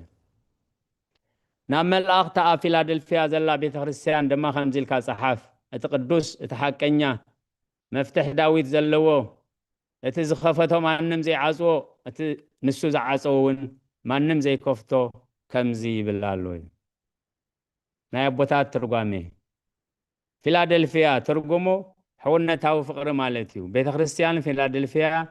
ነቐፌታ ዘይተነገራ ናይ ፍቕርን እምነትን ቤተ ክርስቲያን እያ።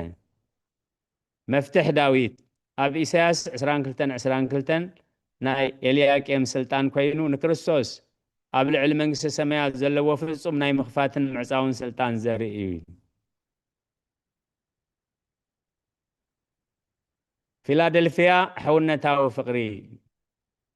ናይ ስም ትርጉሙ ታሪኻዊ ድሕረ ባይታን ስማን ትርጓሚያን። ፊላደልፊያ ናይ ግሪክ ቃል ኮይኑ ፊሎስ ፍቕሪ ኣደልፎስ ሓው ካብ ዝብሉ ክልተ ቃላት ዝቆመ እዩ። ሕውነታዊ ፍቕሪ ማለት እዩ። ነቐፌታ ዘይተነግራ ማሕበር ኣብዘን 7 ኣብያተ ክርስቲያናት ካብ ጎይታ ነቐፌታ ወይ ተግሳጽ ዘይተነግረለን ክልተ ማሕበራት ጥራየን ሰሚርነስን ፊላደልፊያን። ሳሚርነስ ብመከራን ብስደትን ዝጸንዐት ክትከውን ከላ ፊላደልፊያ ድማ ብፍቕርን ብእምነትን ዝጸንዐት እያ። ኣባ ቴድሮስ ያዕቆብ ማላቲ ክገልጽዎ ከለዉ ጎይታ ንፊላደልፊያ ዘይገሰጸ ብምስጋና ጥራይ ምጅማሩ ፍቕሪ ኣሕዋት ኣብ ዘለዎ ቦታ ጎይታ ሰላሙን በረኸቱን ከም ዘፍስስ የረድእ። ፍቕሪ ንብዙሕ ኃጢአት ትኸድን እያ እሞ ቀዳማይ ጴጥሮስ ምዕራፍ 4:8 እታ ብሓቀኛ ፍቕሪ ትመላለስ ቤተ ክርስቲያን ኣብ ቅድሚ ኣምላኽ ሞገስ ትረክብ እያ። እቲ ቅዱስ እቲ ሓቀኛ ኢሉ ናይ ክርስቶስ መለኮታዊ ባህሪ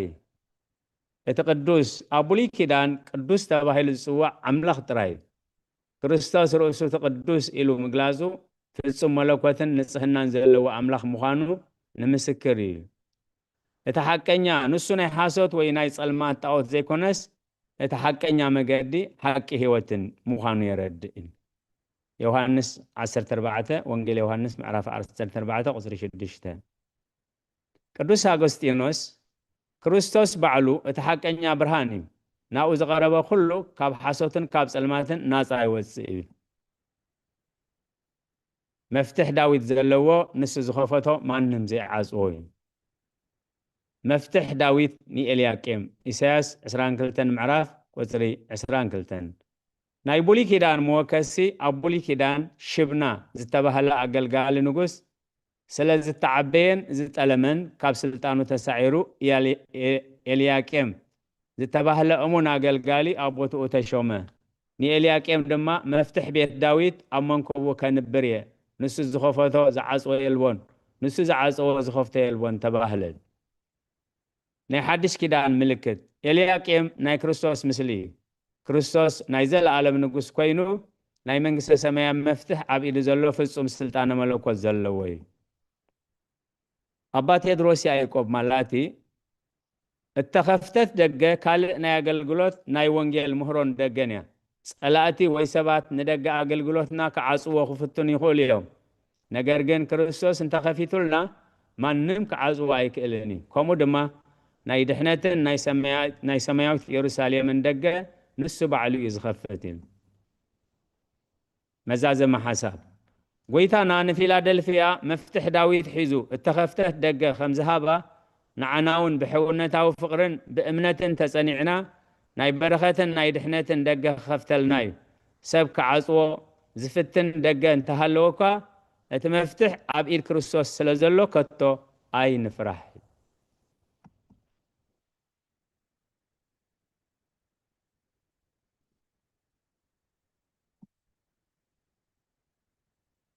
ክብርን ምስጋናን እግዚአብሔር ይኹን ንመልእኽቲ ቅድስቲ ቤተ ክርስቲያን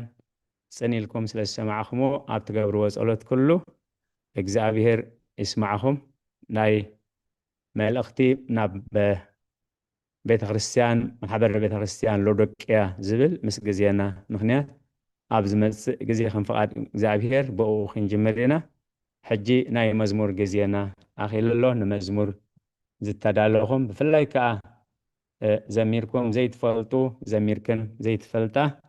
ሎሚ በመዝሙር ንእግዚአብሔር ከነገልግሎ በመዝሙር ውዕለት እግዚአብሔር ክንገልጽ እትብሉ ተዳለኹም እንተለኹም ወይ እንተለኸን ምልክት ገበሩለይ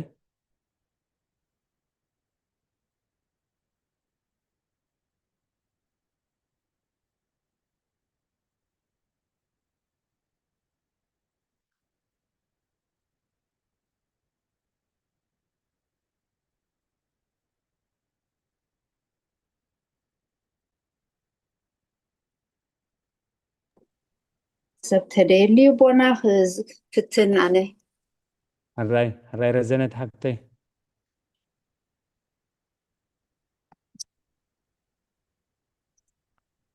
حجزنا أملاخي فتناي نتصلت دقفني امين صلاه قدسان حرت املاح امين اسمع ابو المنفس قدس هذا املاح امين حجزنا أملاخي صلاكي سعرني دخنتي باريخات زي دقيقتني عايزين تعين تعوي كعزيك غنعس قدام مكدي حاجزنا أملاخي صلاكي سعرني دخنتي باريخات زي دقيقتني عايزين تعين تعوي كعزيك غنعس قدام مكدي مجمري يكونن ፍጹም ሕጋበተይ ሓጎሰይ እዝዩ ክጽብቕ ፍጻመይ ኣጆኺ በለኒ ብጥዑም ፍቕርኻ ተጸናንዕየ ብቅዱስ መንፈስካ ሕግዘና ኣምላኸይ ጸላከይ ስዕረኒ ድኽምቴ ባርያኻ ተዘይደጊፍካኒ حيزي متي متعوي كعزيك غنعس قدام مكدي نايم نتي قعزو برتيع خفتن سودقي يلن حيل خازي آمن بمنفس جميري كيودب سقا أتنعنعني بقدس منفسك حجزنا ملاقي تلاكي سعرني بخمتي بارقات زي دقيت كاني حيزي نتي نتعوي كعزيك غنعس قدام ما قدي نفسك نغملس نخنات تغير كاني بخسخي ودق كتبرت عني بدم زقيت أيو زلبس كاني تكا بأمنة تنيعك لبسو فقرخا حكزنا ملاخي تلاكي سعرني رخمتي بارقات زي دقيت كاني فحيزي متين تعوي قعزيك غنعس قدام ما قدي ብዙሓት ጀሚሮም ዘይወድኡ ኣለዉ ኣብ ጉዕዘይ ከይተርፍ ኣነ ውን ከምኡ ብፅድቂ ለምሊማ ክድሕን ሂወተይ ሰናይ ንኽፈሪ ብኣገልግሎተይ ሕግዘና ኣምላኸይ ፀላከይ ስዕረኒ ድኽምቴ ባርያኻ ተዘይደጊፍካኒ فحيزي متين تعوي كعزي كغنعس قدام من كتي سلام مزمروتم لقالاكم زابهير ورين مسكن يغني اللي سلطة وهذا النعدب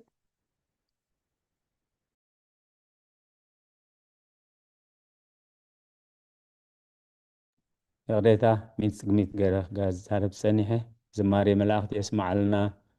حبتنا رزنت قروم زخونة ناي أملخو ناي نسحا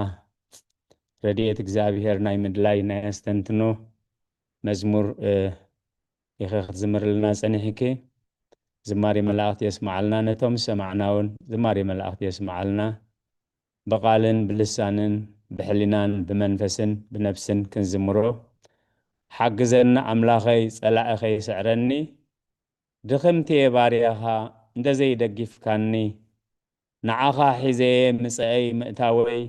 ጉዕዘይ ክቐንዕሲ ቀደም ኣብ መገደይ መጀመርያ ኣይኮነን ፍጹም ዕጋበተይ ሓጎሰይ እዚኡ ይጸብቕ ፍጻመይ ኣጆኻ በለኒ ብጥዑም ፍቕርኻ ክጸናናዕየ ብቅዱስ መንፈስካ ናይ እምነተይ ጉዕዞ በርቲዐ ክፍጽም ዝወደቀ የለን ሓይልኻ ዝኣምን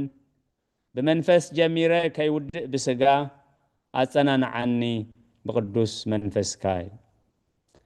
نفسات نخملس مخنيات انت غيركاني بخص خي ودء كوت تابرتا عني بدم زقاس ايو زلبس كاني سقا بإمنة تازن عني كلبسو فقر خاي بزحات جميروم زي ودء اللو أبقع زو خي ترف أنا ونكمو بصدقي لمليما خدحن هوتي سناي نخفري بأقلقلوتي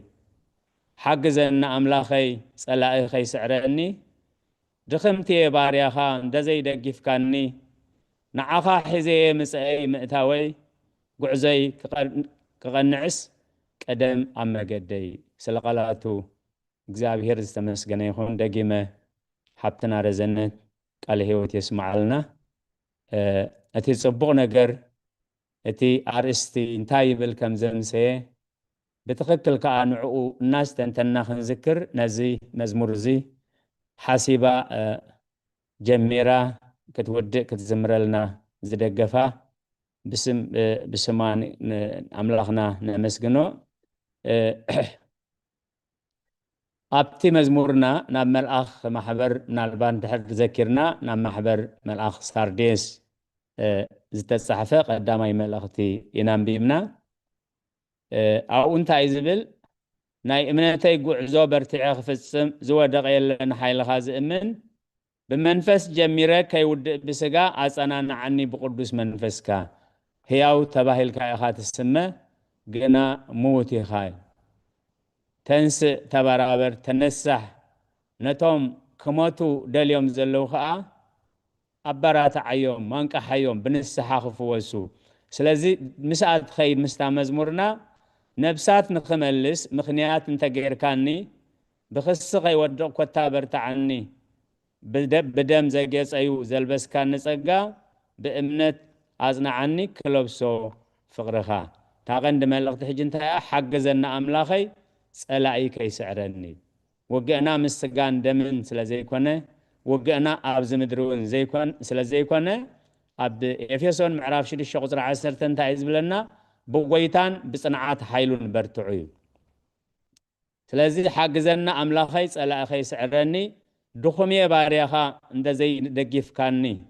ንዓኻ ሒዘየ ምጽአይ ምእተወይ ጉዕዘይ ክቐንዕስ ቀደም ኣብ መገደይ ምስቲ መጽሓፍ ቅዱስ ንምሃሮ ዘለና እቲ ኣርእስቲ ክወሃብ ከሎ እቲ መዝሙር ከምዝና ሕጂ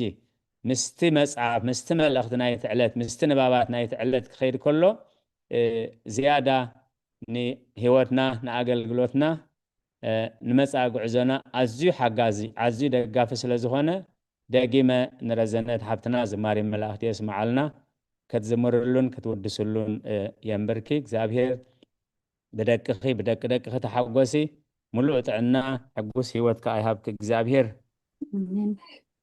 ሕራይ ዝኸበርኩም ህዝበ እግዚአብሔር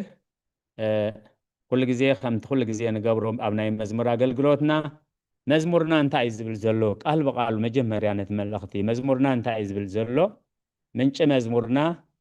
ካበይ እዩ ኣብ መወዳእታ ከዓ እዚ መዝሙር እዚ ንዓይ እንታይ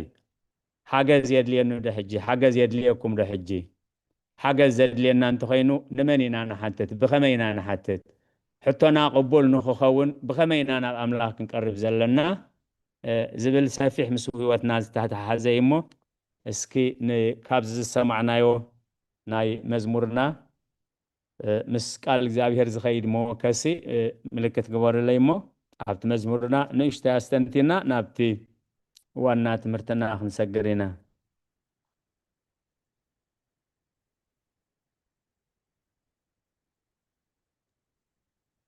مرقت أسامر الرئيس محاوي أبتاب منفس جميرة كي ودق بسقات بلسي أبرومي معراف شمونت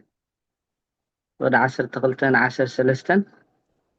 مبارس حواتي كم سقان تنبركم كتموتيكم نتقبر سقاب منفس انتقتلكم وقنا بهوت كتنبريكم مو كم سقا كنبر نتسقا تبعدو أيكوننا امين امين قال هو تسمع لنا رومي شومنت 10 تخلت 10 سلسته تحبرني خا ምናልባት ተጋገን ትሆይና مش هتغكل يا ابن قال هو تسمع لنا هو بسقا انت نبركم كتموتيكم نتقبر السقا بمنفس انت سعركم وجن هيوان كتكوني اخم نحنا خا كم فقاد سقا خنبر نت سقا سبعدوا يكوننا እንታይ እዩ ከም ፍቓድ ስጋ እቲ ስጋና ንስጋና ዘድልዮ ዝብላዕ ዝስተ ዝኽደን ዕረፍቲ ሓጎስ ማለት ኣይኮነን ኢሉ ግብረ ስጋ ተባሂሉ ገላትያ ብንጹር ተጻሒፉሎ ማለት እዩ ስለዚ ከም ፍቓድ ስጋ እንተነበርኩም ክትሞቱ ኢኹም ባርሳ ኣሕዋቴ ከም ስጋ እንተነበርኩም ክትሞቱ ኢኹም ነቲ ግብረ ስጋ ብመንፈስ ተቐቲልኩም ግና ብህይወት ክትነብሩ ኢኹም እሞ ከም ስጋ ክትነብሩ እቲ ስጋ ሰብዕዱ ነቲ ስጋ ሰብዕዱ ብዙሕ ግዜ እንታይ ዝብል ሰብ ዛርግምቲ ስጋን ዲና ሙሒዝና ይዝብል ማለት ብንጹር ከምቲ ነብስና ኣሳቂና ኢና ጽድቅና ኣቱ ዝብሉ ኣለው ሓደ ጫፍ በታ ሓደ ጫፍ ከዓ ዋላ ስጋና እንተረኸሰ ነብስና ድሒኑ ዝብል ናብ ክልተ ጫፍ ዝኸይድ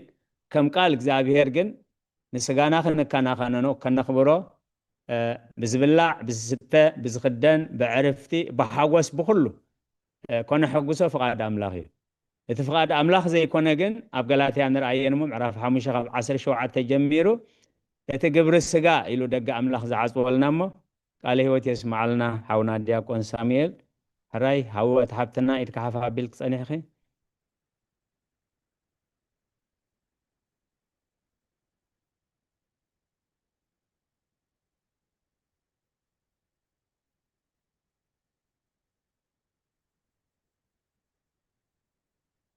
ميتي خزلخي هو حبتين ده حفا بالكيد كنت سني خنيركي هو أبانا حفا يبالكم سوري اوكي يبقى ستيل هر أنا حافة بدني رثا أريد يغريتها مو بعد هذا هر علل تحت كتسلي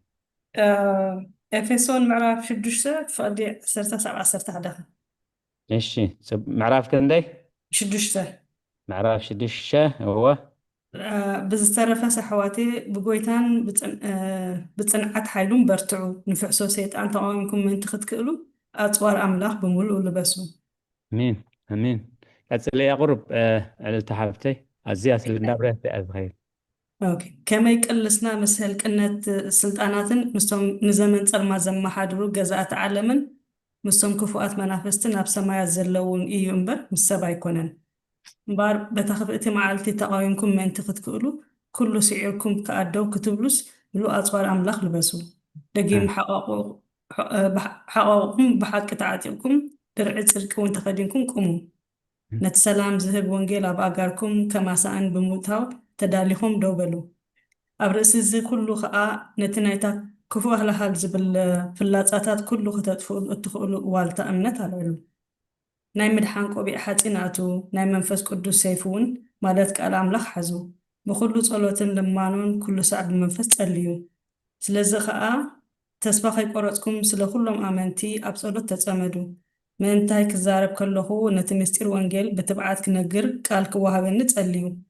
بموقع استأثركم من توانجيل نا كريستوس أمباسادر إيمو كم تزقباني بتبعات تزاري بما أنت كخل تصليوا لي اللي هو اسمع لنا على التحابته وقعنا مسمين مخانو وقعنا أبي مخانو نخن سعر انتاي كنت كم زلنا أوري قدوس باولوس ناب إفيسون كم تعلل تحابتنا بقويتان بصنعات حيلون برتعو نفحصو سيطان مقوامم انت ክትክእሉ ከዓ ኩሉ ኣፅዋር ኣምላኽ ኣልዕሉ እታ መዝሙርና እንታይ እያ ዝብልና ሓግዘና ኣምላኸይ ሰይጣን ከይስዕረኒ ድኽምቲ የባርያኻ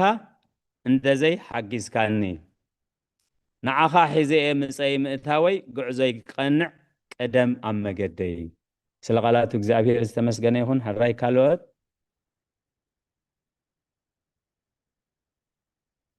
ካልኦት ንመዝሙርና ሕራይ ሓውና ዲያቆን መሃሪ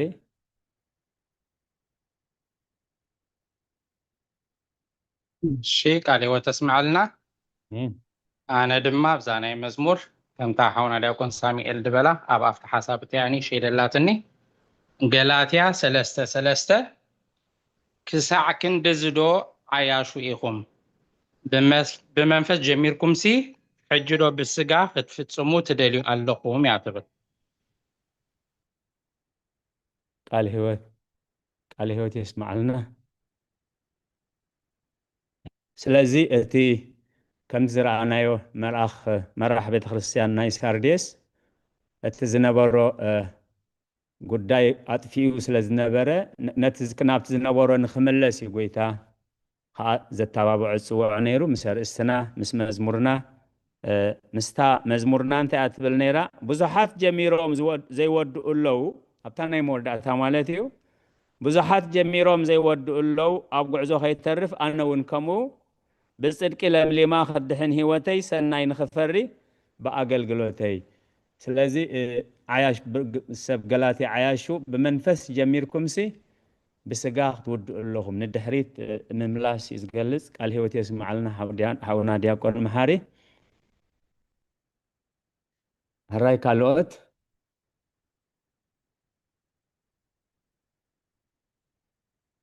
هراي سلقالاتو እግዚአብሔር ዝተመስገነ ይሁን ኣብዚ መዝሙር እዚ ኣስተንቲነ ትብልዎ ዝሓስክሞ እንተልዩ ፅቡቕ ሰናይ ከምቲ ኮይኑ ከዓ ናብቲ ናይ ሎሚ መልእኽትና ክንከይድ ኢና ምናልባት ድሕሪ ኢልኩም ዝኣተኹም ኣብ ራእይ ዮሃንስ ምዕራፍ 3 ኢና ኣንቢብናን ኣስተንቲናን ሎሚ ማለት እዩ ሰለስተ ኣብያተ ክርስቲያናት እዩ ማለት ሰለስተ ኣብያተ ክርስቲያናት መራሕቲ ኣብያተ ክርስቲያናት እዩ ተቀዳማይ ካብ 1 ክሳብ 6 ዘሎ ናብ ቤተ ክርስቲያን መራሕ ቤተ ክርስቲያን ሳርዴስ እቲ ካልኣይ ካብ 7 ክሳብ 13 ዘሎ ናብ ملأخ مراحي بيت خريستيان ناي فيلادلفيا كاب 14 كساب 20 كلتن زلو خا ناب مراح بيت خريستيان ناي لودوكيا مالتي سلازي اخل غزيه ما انت هلونا نت معراف كنودو اوكي بلنا ناي لودوكيا بيت خريستيان زتواهبه متنققتان تكساسن ابز مص غزيه خنريو يلنا ناي سارديسن ناي فيلادلفيان اناري انا زلنا حساب حجي ناي شدش مراحت بيت خريستيان رينا لنا كغلصلهم كلو نفس وكف غويتا باتين الساتون كرد وزخلي ماننت كريستوس زقاير كوين زيكونس نتوم سبات بزدليهم كونتات بزدغفوم مخنيات بزردوم مخنيات بتخفلط وزغبوم مخنيات يزغلصلهم نفس وكف انا كمزيه قبل كله لمثال ملأخ محبر سارديس قبل كله بتشوعات منافستي املاخين شوعات تخواخبتن زلوو كمزي بلالو اتي شوعات منافست املاخن شوعات تكواخبتن زلوو نابناي ملأخ محبر فيلادلفيا صحيف كله ግን እንታይ ዝብሎ እቲ ቅዱስ እቲ ሓቀኛ መርሖ ዳዊት ዘለዎ ንሱ ምስ ከፈተ ሓደ እኳ ዘይዓጾ ንሱ ምስ ዓጸወ ሓደ እኳ ዘይከፍት ከም ዝብላሉ ስለዚ ንነፍስ ወከፎም መንነት ክርስቶስ በቲ ዘለዎ ኩነታት በቲ ዘድልዮም ኩነታት ይግለጸሎም ማለት ንነፍስ ወከፎም ከዓ እቲ ዘለዎም ጽቡቕ ነገር ብሰናይ ነገር ንሕናውን بسناي خنري ዝተገበረልና ሰናይ ክንርኢ እሞ ከነመስግን ንሰባት ብሰናዮም ክንጅምር ከም ዘለና በቲ ዘለዎም ሰናይ ይገልጽ ዝን ኣለካ ኢሉ የተባበዑ ሞገስ ይሂቦም ብድሕሪው ጎዲልዎም ዘሎን ብኸመይ ከም ዝጎደሎምን ይገልጽ ማለት ህልው ኩነታቶም ይገልጽ ብድሕሪው ንንስሓ ይጽውዑም መዚያታ ተስፋ ዓባይ ተስፋና ንኩሉ ሰብ ኣፍደገን نسحة كفوت مخانة قال نتنسح عشش انت الناجن انت زي تنسح كاجن قلتي فأمت الله نقنديل كا أخابت بوته كدرب زبل كبير زخانة أملاخا ومتنقطع قمت مالت أمود أتها أنا نفس وكف مرحبة خريستيان زهو حجون عنا مالتيو ناتز سعري بالمالت أما نفساوي قعزو خريستنا مسعارن كتسعرن زلو عدل سفيح بمخانو نتز سعر له مالت نتي امينه صديقه امينه دحينه بقصبه دحينه زبل صوصواي انصار وانجيل زخونه اب كريستنا هيوت قلسنا خم زلو كمتي حابتنا عللتا خاب افيسون زنببتلنا نفحسون سيطان مقوام انت خد كلو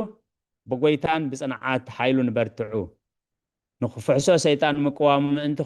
كل أصوار أملاخ العلو زبالت هانا يمود أتاها نتز سعر يبل مالت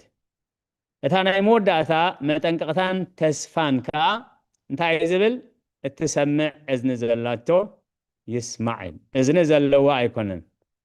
ازني نزلوا ايكونن مهناتو يا ايكوب زسرو قاب قداسي انتا ايلو اكو اعزان سقا إلا تكولات بأف ايبل بزت تخلا أذان أبدقة تخيلن بزر آية أذان سجا زي كونس قال أملاخ بأذان منفس يقسم مع زلوي بالمال سلازت أمود أتاتوها بكا زبو إذن سمي عليه اسمع تسمع إذن زلاتو يسمع هذي أب قويتا أب كلن وانجيلات زبلو رأي يوحنس مزازة مزقبرو قدس بيت خريستيان كا وانجيل ماروكوس أب تنببلو جزي أب زخونه يكون جزي زبو إذن سمي عليه اسمع لما تسمع إذن زلاتو يسمع سلقالاتو እግዚአብሔር ተመስገነ ይሁን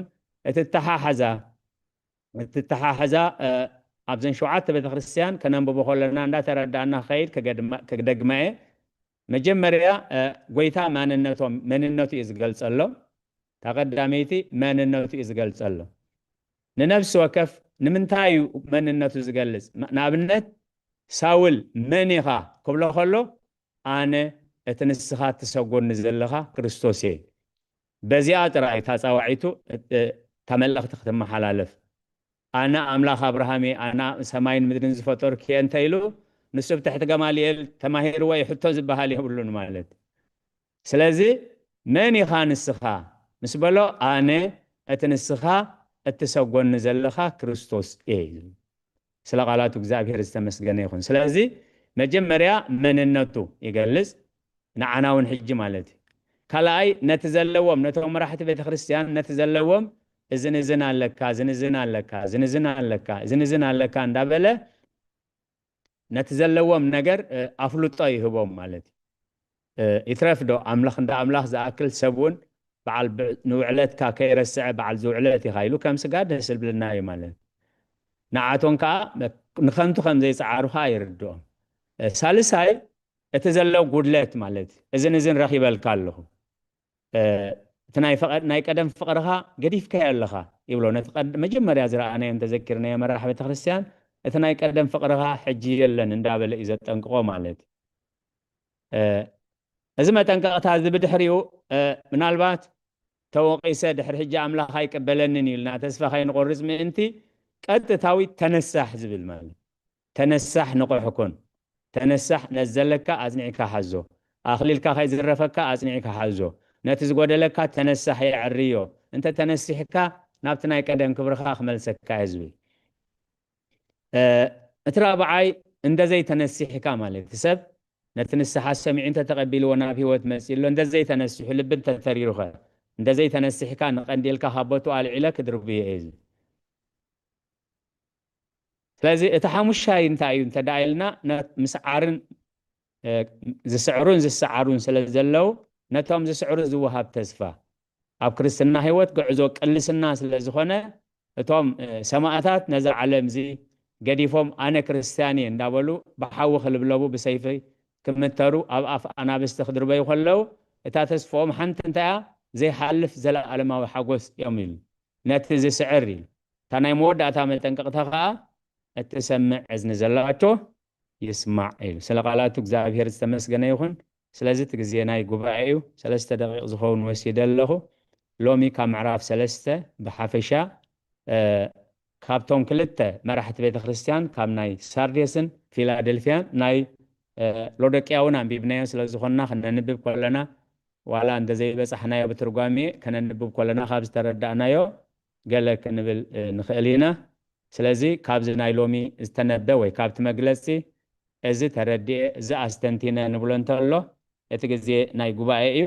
ንጉባኤ ከዓ የወፍዩ ኣለሁ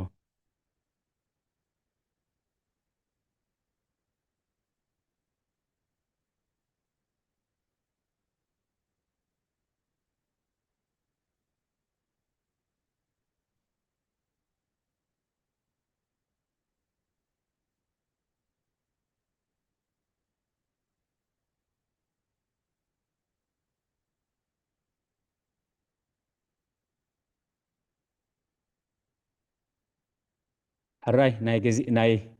إذا جزينا هزبي ناي قبائي جزينا نتقامله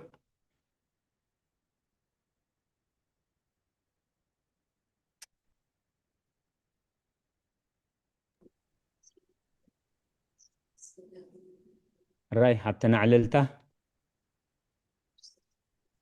أنا سكرت يكتبها لي دلي أفتانا يتام جمرة بيت كريستيان زلا السردس هو نقبل خافولتو إيه هي وتبالك أخذ سم جناخ موتي خايب المش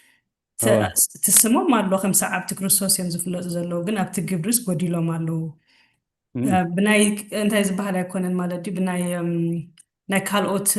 ناي حاسوت مسيح تمرتي تدفع في يوم وين تمنك الله يعني أبزح على فزر أنا بناكم أو سديعهم جلس يكون أفتجبرت رحم قديلو مزلو ديات تا يزبال كنا تمزلا هو أنا صبوا على غي هياو تباهل كأخات تسمى اللغة جناخة موتيخا أب كسر خلت تشعو نجبرها أب كرم أملاخي ملء كوينا أيرخب كون نجبرها أب كرم أملاخي ملء كوينا أيرخب كون حجين تايو أب تابت خريستيان صبوا أقل قلوت هالو مالت صبوا أقل قلوت هالو حزبي كلام أملاخ سمع نسح قرب يبل نسو جنا بتي هو تاي نبرن مالت خمتا زبلا زلو نجبرها أب كرم أملاخي ملء كوينا أيرخب كوني لك عكمتن حمش شدنا قل مالتي كنديل نيرون اتقنديل جن زيت عين برو ስለዚህ بእምነት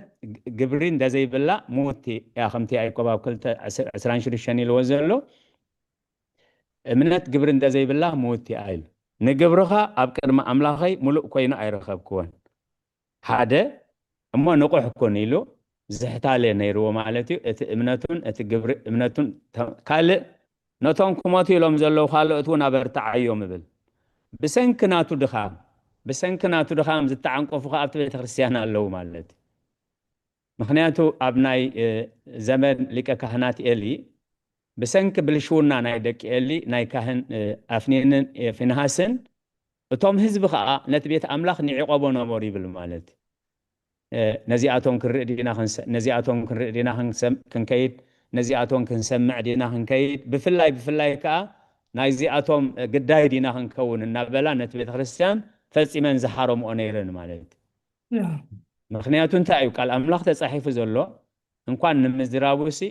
እንኳን ንምዝራብ እኳ ዝሕፍር ኢሉ ሐዋርያ ጳውሎስ ነተን ንቤት ኣምላኽ ደልየን ዝመፃ ናብ ቅድስተ ቅዱሳን ኣብኡ ይራኽስዎን ኢሉ ተጻሒፉ ዘሎ ማለት ስለዚ እንታይ እዩ ዝብሎ ነቶም ክሞቱ ኢሎም ዘለዉ ካልኦት እውን ኣበርታዓዮም ብሰንኪ ምዳቑ ብዙሓት ሰባት ወዲቖም ቃል ኣምላኽ እውን ኣይነበረን እዩ ዝብል ቃል ኣምላኽ እውን ኣይነበረን ስለዚ ትሳዕብየ እንታይ እዩ ዝኸውን ታቦት ኣምላኽ ተማሪኻ ትኸይድ ህዝቢ ኣምላኽ ኣብ ኩናት ይወድቁ ደቂ ኤሊ ኣፍኒን ፊንሃስን ኣብቲ ኩናት ይጠፍኡ ኤሊ ሽዑ ብስምባደ ይመውት ሰይትወዱ ክትሓርስ ሽዑ መዓልቲ ትመውት ዘርኢ እንዳ ኤሊ ካብ ገጽ ምድሪ ይጸንት ማለት እዩ እዚ ሕጂ ብሰንኪ ናይ ኤልን ናይ ደቁን እዩ ደቅ ኤሊ ከምቲ ናይ ደቁ ርክሰት ኣይገበረን እንታይ ግን ደቁ ርክሰት ክገብሩ ከለዎ ክስዕሮም ይግብኦ ነይሩ ማለት እዩ እዚ ካብዚ መዓርግ እዚ በዝን ተወጊድኩም ኣለኹም ኢሉ ካልእ ካህናት ክሸይም ዝግብኦ ደቁ ስለ ዝኾኑ ቃል ኣምላኽ እንታይ እዩ ዝብሎ ስለምንታይ ኢኻ ከባይ ንላዕሊ ንደቅኻ ዘፍቀርካ ኢሉ ኣብ መንፈሳዊ ሓላፍነት መንፈሳዊ ስጉምቲ እንደዘይተወሲዱ ሳዕብየኑ ኣዝዩ ከቢድ እዩ ዝኸውን ስለዚ ነቶም ብሰንኪ ውድቀቱ ብሰንኪ ናቱ ዝሕታለ ማለት ብግብሪ ኣብነት ክኾኖም ዝግብኦም ንዕኡ እንዳረኣዩ ዝወደቁ ናብ ሞት ዝተቃረቡ ከዓ ነይሮም ትቐንዲ ሳዕብየኑ ነቶም ክሞቱ ኢሎም ዘለዉ ካልኦት እውን ኣበርታዓዮም እዩ ደጊም ከመይ ጌርካ ከም ዝተቐበልካን ከም ዝሰማዕኻን ዘክር ስለዚ ክቕበሎ ከሎ ክሰምዕ ከሎ ዝተዋህቦ ንፁር ዝኾነ ሕድሪ ነይርዎ እዩ ማለት ሐዋርያ ቅዱስ ጳውሎስ መን ኢኻ ምስ በሎ እቲ ንስኻ ትሰጎኒ ዘለኻ ክርስቶስ እየ እንታይ ክትገብር ትደልየኒ እዩ ዝብሎ ሽዑ ንሽዑ ማለት ገና ወዲቑ ከሎ ማለት ኣብቲ በረኻ ደማስቆ ኣብ 26 ግብረ ሐዋርያት ቁፅሪ 18 ተርእየና ጎይታ እንታይ እዩ ዝብሎ ንዓይ ብምእማን ድሕነት ክረኽቡ ምስ ቅዱሳን ርስቲ ክማቐሉ ካብ ጸልማት ናብ ብርሃን ካብ ኢድ ሰይጣን ናብ እግዚኣብሔር ንኽምለሱ ኣዒንቲ ልቦናኦም ክትከፍተሎም ልእኸካ ኣለኹ እዩ እዚኣታ መልእኽቲ ሕጂ እንታይ እዩ ዝብሎ ዘሎ ከመይ ጌርካ ከም ዝተቐበልካን ከመይ ጌርካ ከም ዝሰማዕኻን ዘክር እሞ ተነሳሕ ስለ ቃላቱ እግዚኣብሔር ዝተመስገነ ይኹን በሪኻ ክትከውን ተስፋ ገብር ካልእ ካልእ እንታይ እዩ ዝብሎ ተነሳሕ ምስ በለ ኣብ ሳርዴስ ገና ክዳውንቶም ዘይፀየቑ ሒደት ስማት ኣለውካ ኢሉ በቲ ናትቡ ዝሕታለ ከምቶም ካልኦት ዘይተለከሙ ከዓኒ ናብቲ ሰማይ እናጠመቱ ምክንያቱ ኣብ መንበሪ ሙሴ የለውኹም ከዝበልኹም ኩሉ ግበሩ ከምቲ ምግባሮም ግን ኣይትግበሩ ተባሂሉ ብንጹር ንኻልኦት ሰባት ከቢድ ሸብ ጠሚሮም ዘሰክምዎ ንሳቶም ገና በፃዕባዕቶም ኣይትንክፍዎን እዮም እሞ ከምቲ ምግባሮም ናይቲ መራሕ ቤተ ክርስቲያን ናይ ሳርዴስ ከይረኣዩ ከምቲ ተቐበልዎ ንልዑል ሰማይ ዝጥምቱ ብቑዓት ከኣብቲ ጉባኤ ነይሮም እዮም ማለት እዩ ምክንያቱ እቲ ሕያዋይ ጓሳ ንስመን ንኩለን በብስመን ይፈልጠን ኢሉ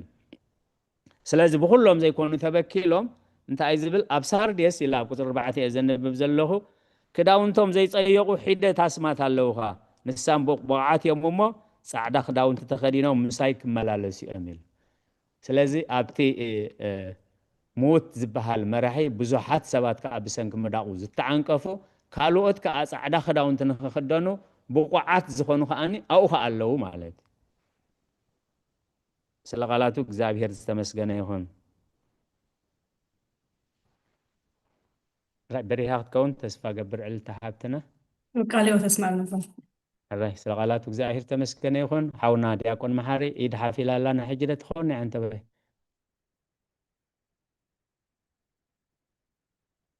ميتي خازل لها دياكون مهاري حراي كالوت كابزنا يلومي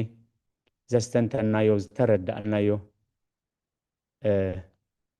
بفلاي تن مدرخات ኣብ ህይወትና ጽቡቕ ገርና ክንሕዘን ማለት እዩ ኣብ ውሽጢ ዝተፈላለየ ክህሉ ክእል እዩ ኣብ ውሽጢ ግን ጎይታ መንነቱ እዩ ዝግለጸልና ኢሉ ኣብ ድኻም እንተደኣሊና ብሓይሊ ይግለጽ ማለት ኣብ ድኻም እንተደኣሊና ብሓይሊ ይግለጽ ሓይሊ ክኾነና ኢሉ ኣብ ውድቀት እንተደኣሊና ብተስፋ ይግለጽ ከም ዘተንስኣና ክልዕለና ኢሉ ንነፍሲ ወከፍ ቤተክርስትያን ክግለጽ ከሎ ብዝተፈላለየ ምክንያት ይግለጽ ሎሚ እውን ኣብ ዝተፈላለየ ኩነታትና ብዝተፈላለየ ክግለጽ ከሎ ኣምላኽ ምስትውዓል ይሃበና ራይ ካብ ናይ ሎሚ እዛ ኣስተንቲ ነዚ ተረዲእኒ እዛ ኣይበረሃለይ ንብሎ ነገር ተልዩ እቲ ግዜ ናይ ጉባኤ እሞ ግዜና ንጠቐመሉ ራይ ሓብተና ዕልልታ ንሕጂ ድያ ናይ ኣንተ በይ ሕጂ ሶሪ ኣብ ኣኽትክም ተመሊሰ ኣብታ ፍቕዲ ክልተስ ኣብቲ ነቲ ተሪፍካ ዘሎ ከይሞተ ከሎ ኣበርትዓዮ ምሽ ትብል በታ ናይ ዝሓለፈ ክንሪኦ ከለና በቲ ናይ ክህነሲ ኣብዚ ግዜ ነቲ ክርስትና ኣብ ክርስትና ኦርቶዶክስ ቤተክርስትያን ተጠሚቑ ግና ክሳይ ዘይኮነ ዘሎ ሰብ ተራ ቤተክርስትያን ንኸተበርትዖስ እንታይ ክግበር ይኽእል ብዙሕ ሰብ ኣሎ ከም ኣባና ተጠሚቖስ ምስ ጠፍአ በቃ ብድሕሪኡ ሳይመፅእ ቤተክርስትያን ወይ ክሳይ ዝኾነ ሞኒ ከመይ እንታይ ተተራ ንኸተበርትዖ እግዚአብሔር ይመስገን ሐዋርያ ቅዱስ ጳውሎስ ንጢሞቴዎስ ነቲ ናይ እምነት ወዱ ክብሎ ከሎ እንታይ እዩ ዝብል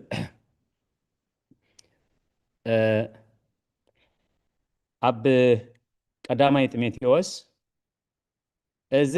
ኣዝዝን መሃርን ይብል 4:11 የነብብ ኣለሁ እዚ ኣዝዝን መሃርን ነቶም ኣመንቲ ብቃል በኻይዳ ብፍቕሪ ብእምነት ብንጽህና ኣርኣያ ኹኖም እምበር ነታ ንእስነትካ ሓደ እኳ ይንዓካ ኣነ ክሳዕ ዝመጽእ ናብ ምንባብን ምምዓድን ምምሃርን ኣቕልብል ሓደ መምህር ከይመሃረ ፈተና የምጽን ስለዚ እቲ ንቤተ ክርስቲያን ዝተዋህበ ከዓ كيدو مهارو نهاريات كبون كله ننبيات كبلون كله نخلهم نحسكيل كبله كله أتاود سب قدم كباي قال سمع عزبله قدم كباي قال سمع نتوم حزبها أبكن دا يكونك مهار روم يبل مالد سلازي أنا خص عزمت نام من بابن ممعادن ممهار نقلب بيل نتبتن بيت من بار إيد شماغلتات توهبك أبا خازل له بيت عشي شاي تبله إذا أصبك حسب إنه الصحة تخيل كم زلوا أب كل من تخجل لسي نزنا جرز ملوء رأسها وفي نرأسها نتمرتها أنت تنكر بزنا جرز صنع عزن تجبر كاس نرأسها نتوم السمعان كتدحني خايل سلازي إتزبزح كبيت خريستياننا استفق زلوا بسجاه خبر تركساوي سدرابيات التولدة بسجات أمكت بربعان بثمانيان أبيت خريستيان تمغة بالدحري وجنز بزح تمهرتي هايمانوت تمهرتي قسنت تمهرتي أقلقلوت زي رخبة بجيكا توحدو مسبلة توحدو مالت هاي مالت يلو زي كملس زي اللي مبزحتو إيه سلازن تايك قبر على وزبل بيت خريستيان كوم وخقعز مسجمرياتي بيت مرتسنبت زفك أدات قدم أبناي إثيوبيا بيت خريستيان بجيكا بقئز بخالق كي زمر كي نباب زبل زنبرة بخندي كتع سبمن سيادنا تفعلوا لهم أمهارنيا كنباب بمهارنيا خنزمر فقيدون بيت مرسمت كأخم زقاقم تجيرو سلازي نزيئة بجبرن بأكلن نمهار ياتا فوسا مالت نتسب نتحكينا بس عرفي بقال زي كونس حكينا أقل قلوت من مهاب كم زاق بساويت بيت خريستيان تجبر زلا نداخوس كوسو كابتاز تولد لها مو على حسنات جميرهم نداخوس كوسو كسب أبنا براز بس حب قدس قربان بقال قلوت تسميدهم نبرو حزبنا أبتو وريدو زلو بوتا وريدكا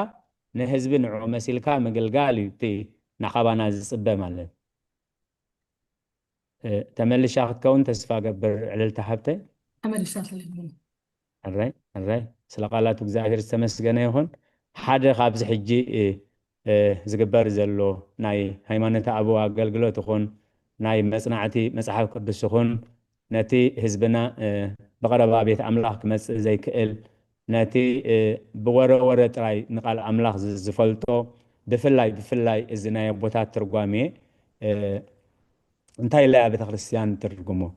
بتخرسيان سي أبز حلفة جزينا نحرينايو نجد بدومو صديقنا هل كله جزاء عالم باريا نخجبرها وركن برورين هيبوم يمز جز أهايل باريو نخجبرها كريستوس جن كبارنت ديابلوس نخوص الناس بدومو بوركن ببرون زي كونس بدومو عدي جنا أنا كردوس أغسطينوس مجلسي مالتي سلازي قدمة تابت خسيان حنت خلا جوبا قدمة جوبا أكل كدون زنورا أبوتات انتهي إلوم يوم ترجمهم زبليمو حزبنا ممهارن ممعادن بفلاي كا بجبري عم ندرخ وديبكا كم زخول كل شيء عن قبره تفاقروا تنسحوا تملسوا تبل تخيل خمالة تجن كم يجرنا إن حزبنا بتكبار نريوي إذا قبر كا محرة إجزاء أملاخنا سألت كلهم قدسانن مس كلنا يهون اللي هو تسمع لنا أمين هراي حاولنا الذي خلص هيوتي حنسب ما هي حتى هنا ديكون محاري إذا حافل لنا حجرة خوني عن توي ميتي غازل لهات سمعنا عن توي مثلا ندحن دحر ما يوت كزاربي هراي شيء كاتسلي وتحبتي أفكيد الكل ديكون محاري إيش كم يمسيهم كلهم التحفتي تاعنا تنقزل على بالطعمي كالي أنا تعلن نجنا بآخر لخصي كمس جنا بالطعمي بحلف إن إحنا نبز حج زلنا يو كل جزء خمون دي خبطولنا إذا ما هرز لنا ساب جبر خنا وعلس نعمل خيلمنا سلمتي بزحت هلو أتأمل قبل كاتشرش كده حرزيت مت نرص عود حركة أختها تشرتسي أنت متنا أباينا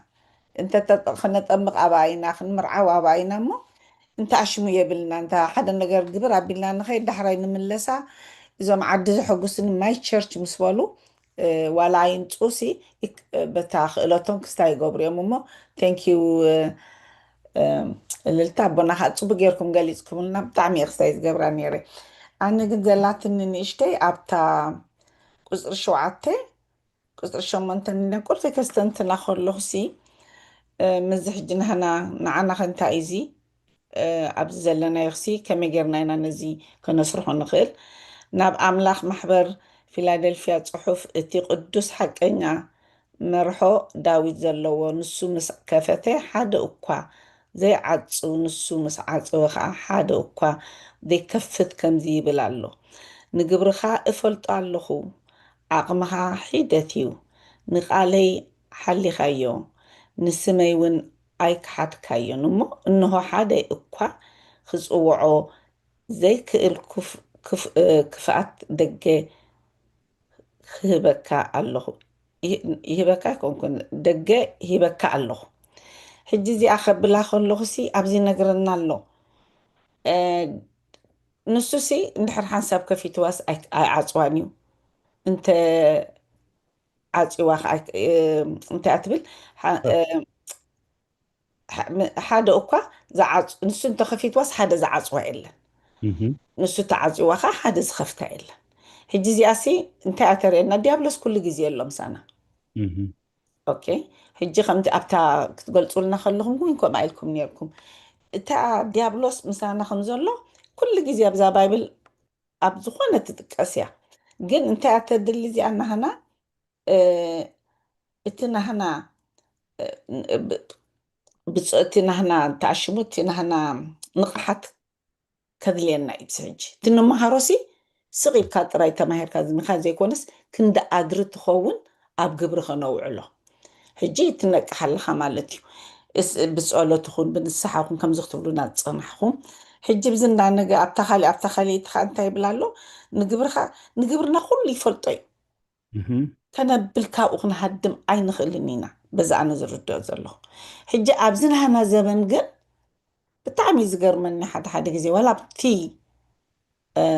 كانت وين كتر خلها أب ديقونات زقبرو كل نسمع زلناتي مزي خيبلو تصنيحي خت كستمتونو تصنيحي كنفرح ساين خلن زلنا مالتيو أبتقبر الناس أبتعفنا أبتقبر نسي ببينو خونا له ما أملاخ بونت أبتامي تشرشتا ونبليو إذنو سمع يسمع يبلنا له نزسي بجهد إذا نقرنا زلوا ولا تا نايسولس نمهارا كابت خستين دوت ومن نحنا سبينا نبر زلنا نبر أملاخسي أتصري نقرنا له نسا خستنتنا دليتي نحنا سكنك أحخن زلنا مسؤولة تكون بالنسا حقن سنة حقسي حق خنو لكم كإلا لنا نسا يدلينا نسو قالوا الحنتي مبر كلها فلتاي نحنا قنا يفلتنا نيلنا كفاءات كنقبر جلسي كباد يامو أملاخ لب كم تزبلو لبنان إذننا نخفتلنا thank you ربنا امين قال هيوت يسمع لنا هيوت حبتنا عقمها حيدتيو نقالي حليخايو نسميونا يكحد كايو نزل نزم الأخ محبرنا في فيلادلفيا عقمها حيدتيو نقالي حليخايو نسميون يكحد كايون مزمور الله مزمورنا زيادة فلتوا يوم كابين العلب الزحى مزمور تاش ما يكونكن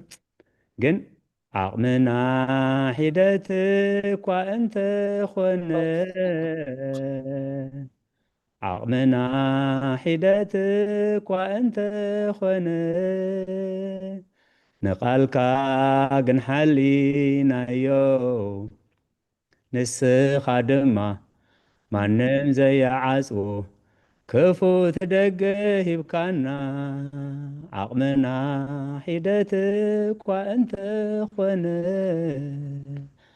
عقمنا حيدتك وأنت خنا نقالك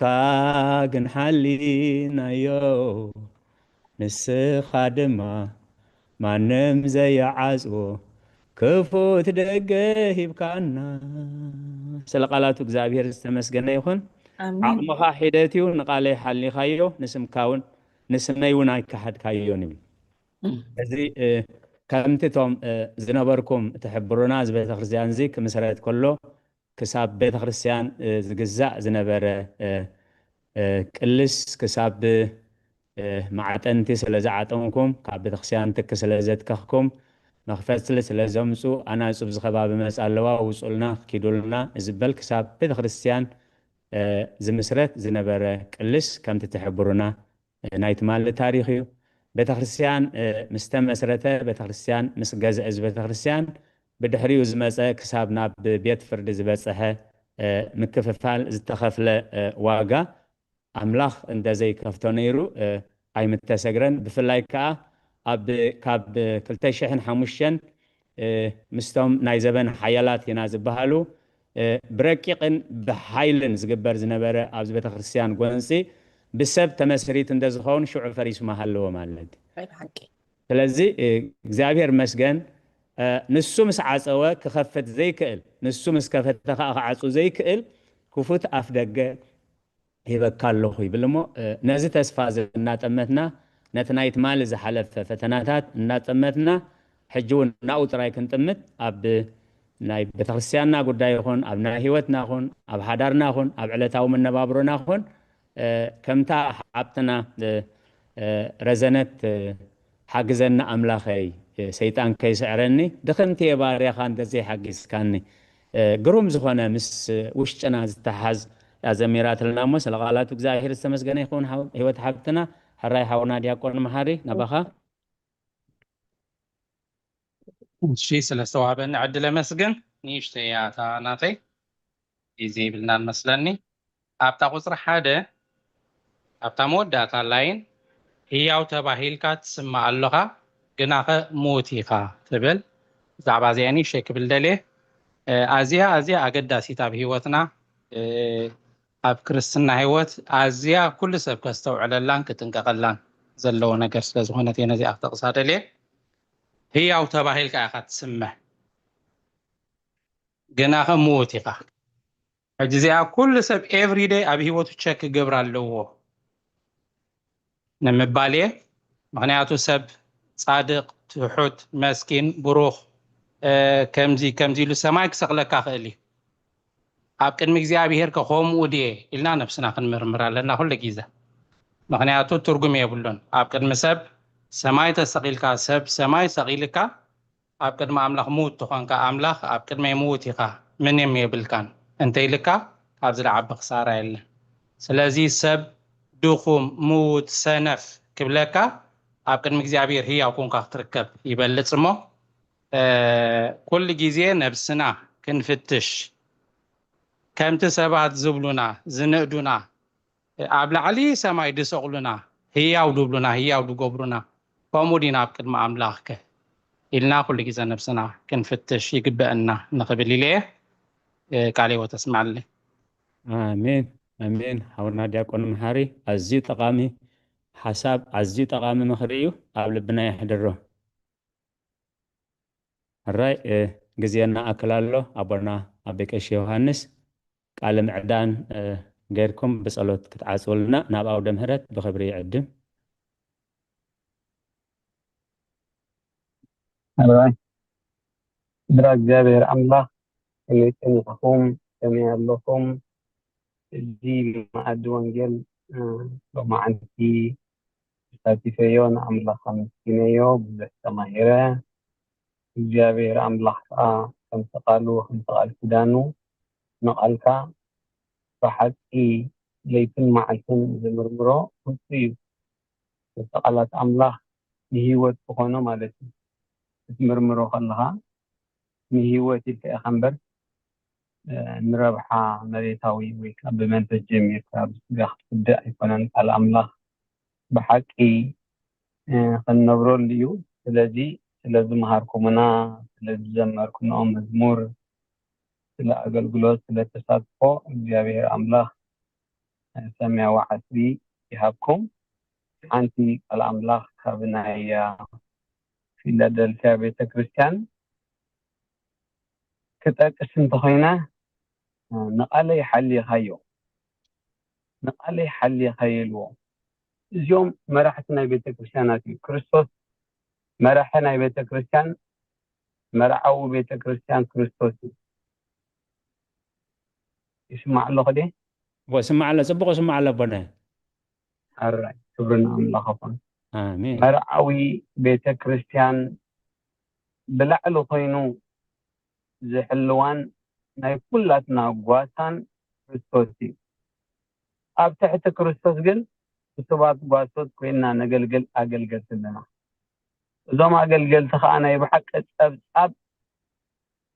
ኣብ ቅድሚ ኣምላኽ ክንህብ ከም ዝኾንና ማለት ምክንያቱ ንህለነናትነትን ሸውዓተ ቤተክርስትያናት ሸውዓተ ማለት ፍፁም ማለት ናይ ብሙሉአን ኣብያተ ክርስትያናት ዝውክል ኣይን ዘን ሸውዓተ ዝብል ቁፅሪ ሙሉእ ፍፁም ማለት ስለዚ ልክዕ ናይ ሙሉኣት ቤተክርስትያናት ብክቡር ደም ክርስቶስ ዝተሰረታ ቤተክርስትያናት ፀብፃብ ክንህብ ኢና ኣብዚ ማዕርግን ኣብዚ ኣኽሊልን ዘለን ስለዚ እንታይ ዝሓት ዘሎ ኣብዛ ፊላደልፊያ ዘላ ቤተክርስትያን ንቃለይሲ ሓሊኻዮ ዶ ከም ቃለይሲ ተመላሊስካ ዶ ንስመይከ ኣይከሓድካዮን ኢሉ ምክንያቱ ኩሉ ግዜ ፐርሲኪሽን ኣሎ ኣብዚ ግዜ ዝብዚ ናይ ፊላደልፊያ ዝነበረቶ ኣብ ቱርኪ ቤተክርስትያን ኩሉ ግዜ ሰማዕትነት ኩሉ ግዜ ገድሊ ዝነበሮ ህይወት ይትክርትና ሕጂ እውን ንእሽተይ ገድሊ ክንሓልፍ ይግበአና እቶም መራሕቲ ካብ ፖለቲከኛታት ይኹኑ ካብ መናፍቃን ይኹኑ ካብ ኣምሰሉታት ይኹኑ ክንጥንቀቕ ቤተክርስትያን ከዓ ከም ብሌን ዓይንና ክንሕልዋ እንተዘይክእልና ፀብፃብ ክመፅእ ምክንያቱ ዋና እቲ ናይ ኩሉ ጓሳ ዝኾነ ክርስቶስ ኣብ ላዕሊ ኮይኑ ነናተን ቤተክርስትያናት ነቶም መራሕቲ ኢኻ ዝዛረብ ዘሎ ኣብ ትሕቲ መራሕቲ ከዓ ኩሎም ቶም ተመራሕቲ ከዓ ኣብ ትሕቲ መራሒ ኮይኖም ክውቀሱ እዮም ስለዚ ኣብዚ ናይ ፊላደልፊያ ቤተክርስትያን ዓቕሙ ሂደት እዩ ምክንያቱ ሰብ ድኹም ስለ ዝኾነ ቃል ኣምላኽ ግን ሓልይዎ ከም ቃሉ ተመላሊሱ ቃል ኣምላኽ ክንብል ከለና ቃል ክርስቶስ ማለት እዩ እንታይ ሚሎሞ ክርስቶስ እቶም ኣይሁዳውያን ንሕና ደቀ መዛሙርቲ ሙሴ ኢና ንሕና ሕጊ ሙሴ ኢና ንሕሉ እምበር ሕጊ ክርስቶስ ኣይኮንናን ንሕሉ ንሕና ዘር አብርሃም ኢና ደቀ መዛሙርቲ ሙሴ ኢና ኸ ሙሴ ዝበሎ ኢና ንገብር ክሳብ ሕጂ እውን ክርስቶስ ዝበሎ ቤተክርስቲያን እናማሃረት ኮላ ኖ ሙሴ ዝበሎ ኢና ንገብር ደቀ መዛሙርቲ ሙሴ ኢና ንኸውን ተባሂሉ ኣብዚ ሰናይ ማዕድ እዚ ኣብዚ ማዕድ ክርስቶስ ኣብዚ ናይ ድሕነት ወንጌል ንትምህርቲ ናይ ሙሴ ናይ ኦሪት ከም ቀዳምነት ጌርና ነቕርቦ ገድላትን ድርሳናትን ከም ቀዳምነት ጎደለ ኢልና ንጓየሉን ንቤተ ክርስቲያን ሰላም ንምዝራግ እንጥቀመሉን አይሁድ ሕጂ እውን ኣለው እንታይ ዘሎ እነሆ ካብቶም አይሁድ ኢና ዝብሉ ማሕበር ሰይጣን ግናኸ ይሕሱ ኣለው እምበር አይሁድ ዘይኮኑ ምክንያቱም ዘር አብርሃም ዝበሃሉ ግብረ አብርሃም ዝገብሩ ስለዚ ክርስቶስ ንኩሉ ንጹር ገይሩ ወይ ከምዚ ኩላቱም ትብሉ ጽናሕኩም ናይ ብሓቅነት ቃል ኣብ ውሽጢ ክነትንትኖ ብሓቂ በቃል ወንጌል ክንመላለስ ድርሳትን ገድላትን ሙሴን ኦሪትን ዘይኮነ ክርስቶስ ንኩሉ ክሕድሶ ሓድሽ ስርዓት ገይሩልና ብሓድሽ ስርዓት ዶሙን ስጉኡን ፈቲቱ እዚ ያው ደመዩ እዚ ከዓ ስጋዩ ካብዚ ብልዑ ስተዩ ኩሉ ግዜ ከዓ ኣመስግኑ እዛ ቤተክርስቲያን እዚኣ ብደመይ ዘጥረኽዋ ቤተክርስቲያን ሓልውዋ ዝበለና ናብ ካልእ ፅውፅዋያት ሰላም ቤተክርስቲያን ዝዝርግ ነገራት ኣቲና ወሪድና ተደርቢና ክርእና ከሎ ክርስቶስ ቤተክርስቲያን እንታይ ክብል ቤተክርስቲያን ፊላደልፊያ ዝተናደት ፍቅሪ ስለ ዘለዋ እዩ ፍቅሪ ስለ ዘለዋ ብኩሉ ተመስጊን ምክንያቱ ቀዳመይቲ ሕግና ኣምላኽ ፈጠር ካልአይቲ ሕጊ ከዓ ነብጣይካ ከም ነብስኻ ፈጠር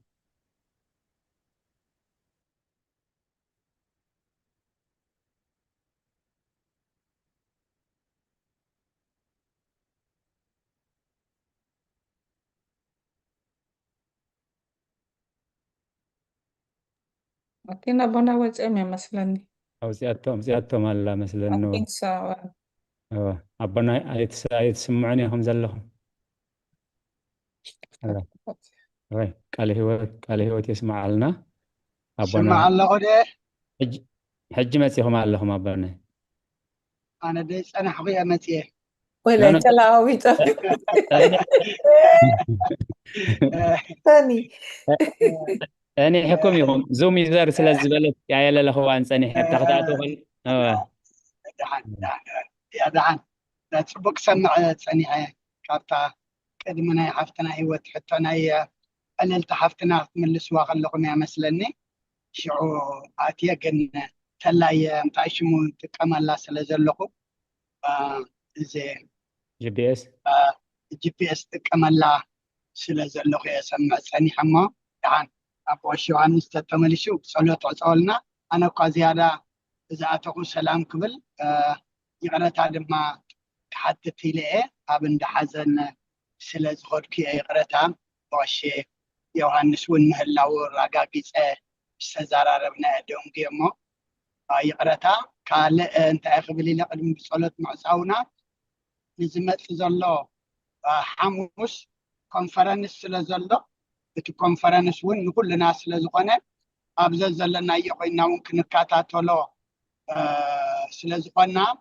ኣብ ክንዲ ባይብል ስታዲ እቲ ናይ ኮንፈረንስ ንከታተለሉ ኣብቲ ዩቱብ ኣብቲ ናይ ቤተክርስቲያንና ዋትስኣፕ ቫይበር ከነውፅኦ ኢና ኣብኡ ክንከታተል ሓሙስ ዓርቢ ቀዳም ማለት እዩ ንሰለስተ መዓልቲ ተዳለወ ታይሽመሎ دارجات ساعاتو أب كاليفورنيا سلزقنا كل دارجة خفرك مع التقى بعصرت حدا قال ندحريتي بعنا مو تاناي حمص بايبل استادنا تناي كونفرنس ساتفت مكونين مو ناوخم نأتو نقبر قبليلي اتحوريتا يقرأ تعد ما بزي ممساي بدون بايه ቃለ ሕይወት የስማዓልና ቃለ ሕይወት የስማዓልና ድሓና ኣቦና በቀሽ ዮሃንስ መሊኦም እዮም ዝጎደለ የለን እንኳዕ ብሰላም ተመለስኩም ኣቦና በቀሽ ዮሃንስ ኣውፅኣትኩም ፀኒሐ መንጎ የቕሬታ ኣሕዋት ቴሌፎን ኣትያትኒ ከመይ ገይረ ከም ደጥፋኣ ጠፊኣትኒ ክልተየን ጠፊአን የቕሬታ ፀገም የለን ፀገም ፅቡቅ ተተኻኺኹም ሕራይ ኣቦና ብፀሎት ዕፀውልና ኣነ ኣነስ ንዓይ ዝጎደለኒ ክነግር ኢለ መፅአ እምበር ጎዲሊ ክምልእ ኢለ ኮንኩን መፅአ ሕራይ ኣቦሸ ሕራይ ስመ አብ ወወልድ ወመንፈስ ቅዱስ አሐዱ አምላክ አሜን። ቅዱስ እግዚአብሔር አምላክና ሕጂ ነመስግነካ ስለዚ ጉባኤ እዚ ዝኸፈትካልና ነመስግነካ እዚ ጉባኤ እዚ ተሳተፍቲ ስለ ዝገበርካና ድማ ነመስግነካ ምስታፍና ድማ አምላክና ፍልጠት ቀሲምና ሓቂ ፈሊጥና መገድኻ ተምሂርና ክንወፅእ ድማ እስኻ ሓግዘና ከምቶም ተናእዱ ከምቶም ኣብ ቅድሚኻ መጎዝ ዝረኸቡ ሕናውና ቤት ኣምላኽ ኢና ዘለና ኣምላኽና ቤት ኣምላኽ ምህላውና ንምውቃስና ዘይኮነ ብቅድሚኻስ ንምምጓስ ግበረልና ኣሜን ምሕረት ሕሰበልና ንፅድቂ ግበረልና ኣብዚ ድማ ንበረኸት ግበረልና ኣምላኽና ስለኩሉ ነዚ ጉባኤ እዚ ጉባኤ ቅዱሳን ከም ዝባረክካ ባረኸልና በረኸት ኣዴና ቅድስቲ ድንግል ማርያም ክፈለና ነቶም ኩሎም ኣብ ዝገልግሎት ዘምሰዩ ካብ ኣቦታት ኣትሕጆም ክሳብ ኣሕዋት ኣሓት ኩሎም ድማ ዓስቦም ኣይትጣፍኣሎም ኣገልግሎቶም ባርኽ ተቐበል ኣብ ሰማያት ትነብር ኣቦና ስምካ ይቀደስ መንግስትኻ ትምፃእ ፍቃድካ እምታ ኣብ ሰማይ ከምኡ ድማ ምድሪ ይኹን ዕለት መግብና ሎሚ ሃበና ንሕና ንዝበደሉና በደሎም ከም ዝሓደግናሎም በደልና ንዕሳና እንደገልና ካብ ክፉእ ድሕነና እምበር ኣብ ፈተና ይትእትወና መንግስትን ሓይልን ክብርን ንዘለኣለም ናትካ እዩ ኣሜን። እግዝእትየ ማርያም ናይ ቅዱስ ገብርኤል መልኣክ ሰላምታ ሰላም ለክለኹ ሕሊናኸ ድንግል ኢኺ ስጋኹን ድንግል ኢኺ ኣደይ እግዚኣብሔር ፀባኦት ጎይታ ሰራዊት ሰላም ለክለኹ ንስኺ ካብ ኣንስቲ ብርክቲ ኢኺ ፍረ ከርስኹም ብሩኽ እዩ ኦ ምልዕተ ጸጋ እግዚኣብሔር ምሳኺ እዩ ኦ ፍሴቲ ደስ ይበልኪ ሓጢኣትና ሰሪየልና ነፈተው ወድኺ ኢየሱስ ክርስቶስ ምእንታና ምሕረት ለምነልና ኣሜን። ይፍታሕ ወይ ስረይ ዜና አምላክን መድኃኒነ ኢየሱስ ክርስቶስ ካኒከ ካናን ሰሪያት ያደም ሳሲ አበሳ ወልዱ ለብሩ ከሳቴ ብርሃን አንቱማ አቦየ ካናቱ አብየ ዲያቆናት እዱ አንስ አይርጎ ህፃናት በበስምክሙ ብንፍታነውን ፃነ ይረሴነስ ኩሎን ስመያት ዚዮ መሃረነ ክርስቶስ መልዓሰ ተክልተየ ዚዮ መሃረነ ክርስቶስ ዚዮ መሃረነ ክርስቶስ ዚዮ መሃረነ ክርስቶስ ዚዮ መሃረነ ክርስቶስ ዚዮ መሃረነ ክርስቶስ ዚዮ መሃረነ ክርስቶስ ዚዮ መሃረነ ክርስቶስ ዚዮ መሃረነ ክርስቶስ ዚዮ መሃረነ ክርስቶስ ዚዮ መሃረነ ክርስቶስ ዚዮ መሃረነ ክርስቶስ ዚዮ መሃረነ ክርስቶስ ጸጎኑ ኣብየ ቀሲስ በጸሎትከ ቅድስት ብዝሓለፈ ይምሓረና ብዝመጽእ ይሓልወና ከምኡውን ምእንተ እግዝእትና ማርያም መሓረና ክርስቶስ 12 በእንተ እግዝእትና ማርያም መሃረነ ክርስቶስ በእንተ እግዝእትና ማርያም መሃረነ ክርስቶስ በእንተ እግዝእትና ማርያም በእንተ እግዝእትና ማርያም በእንተ እግዝእትና ማርያም በእንተ እግዝእትና ማርያም በእንተ እግዝእትና ማርያም መሃረነ ክርስቶስ በእንተ እግዝእትና ማርያም መሃረነ ክርስቶስ በእንተ እግዝእትና ማርያም መሃረነ ክርስቶስ በእንተ እግዝእትና ማርያም መሃረነ ክርስቶስ በእንተ እግዝእትና ማርያም መሃረነ ክርስቶስ ጸጋ ጎይታና ኢየሱስ ክርስቶስን ፍቅሪ እግዚአብሔር ኣቦን ሕብረት መንፈስ ቅዱስን ኣብ ልዕለይን ኣብ ልዕሊ ኩልኩምን ኣብ ልዕሊ ብዘት ዘለናዮ ቦታን ቅፅፍን ድርብን ኮይኑ ይውረድ ብሩኽ ለይቲ ግበረልና ክብሪ ምስጋናና ኣምላኽ ይኩን ብሩኽ ለይቲ ቃል ህይወት ተስማዓልና አሜን አሜን ንኩላህና ቃል ህይወት ይስማዓልና ለዋም ለይቲ ቴንኪዩ ኣቦታትና ፅቡቅ ተማሂርና ቴንኪዩ ቃል ህይወት የስማዓልና ኩልኩም ድሓን ሕደሩ አሜን አሜን ንኩላህና ቃል ህይወት ይስማዓልና ንኩላህና ለዋም ለይቲ አሜን ቃል ህይወት የስማዓልና ኣቦታትናይ ለይቲ አሜን ከዘነት ሓብተይ ቀጽልዮ ግሩም ዝኾነ ናይ ኣምልኾ መዝሙር እዩ እግዚአብሔር ዘመን አገልግሎት ይባርክ ንኩላህና ሰላም ለይቲ ይግበረልና ዝማሬ ይስማዓልና ደጊመ ለትኩም ይባረክ አብና አሜን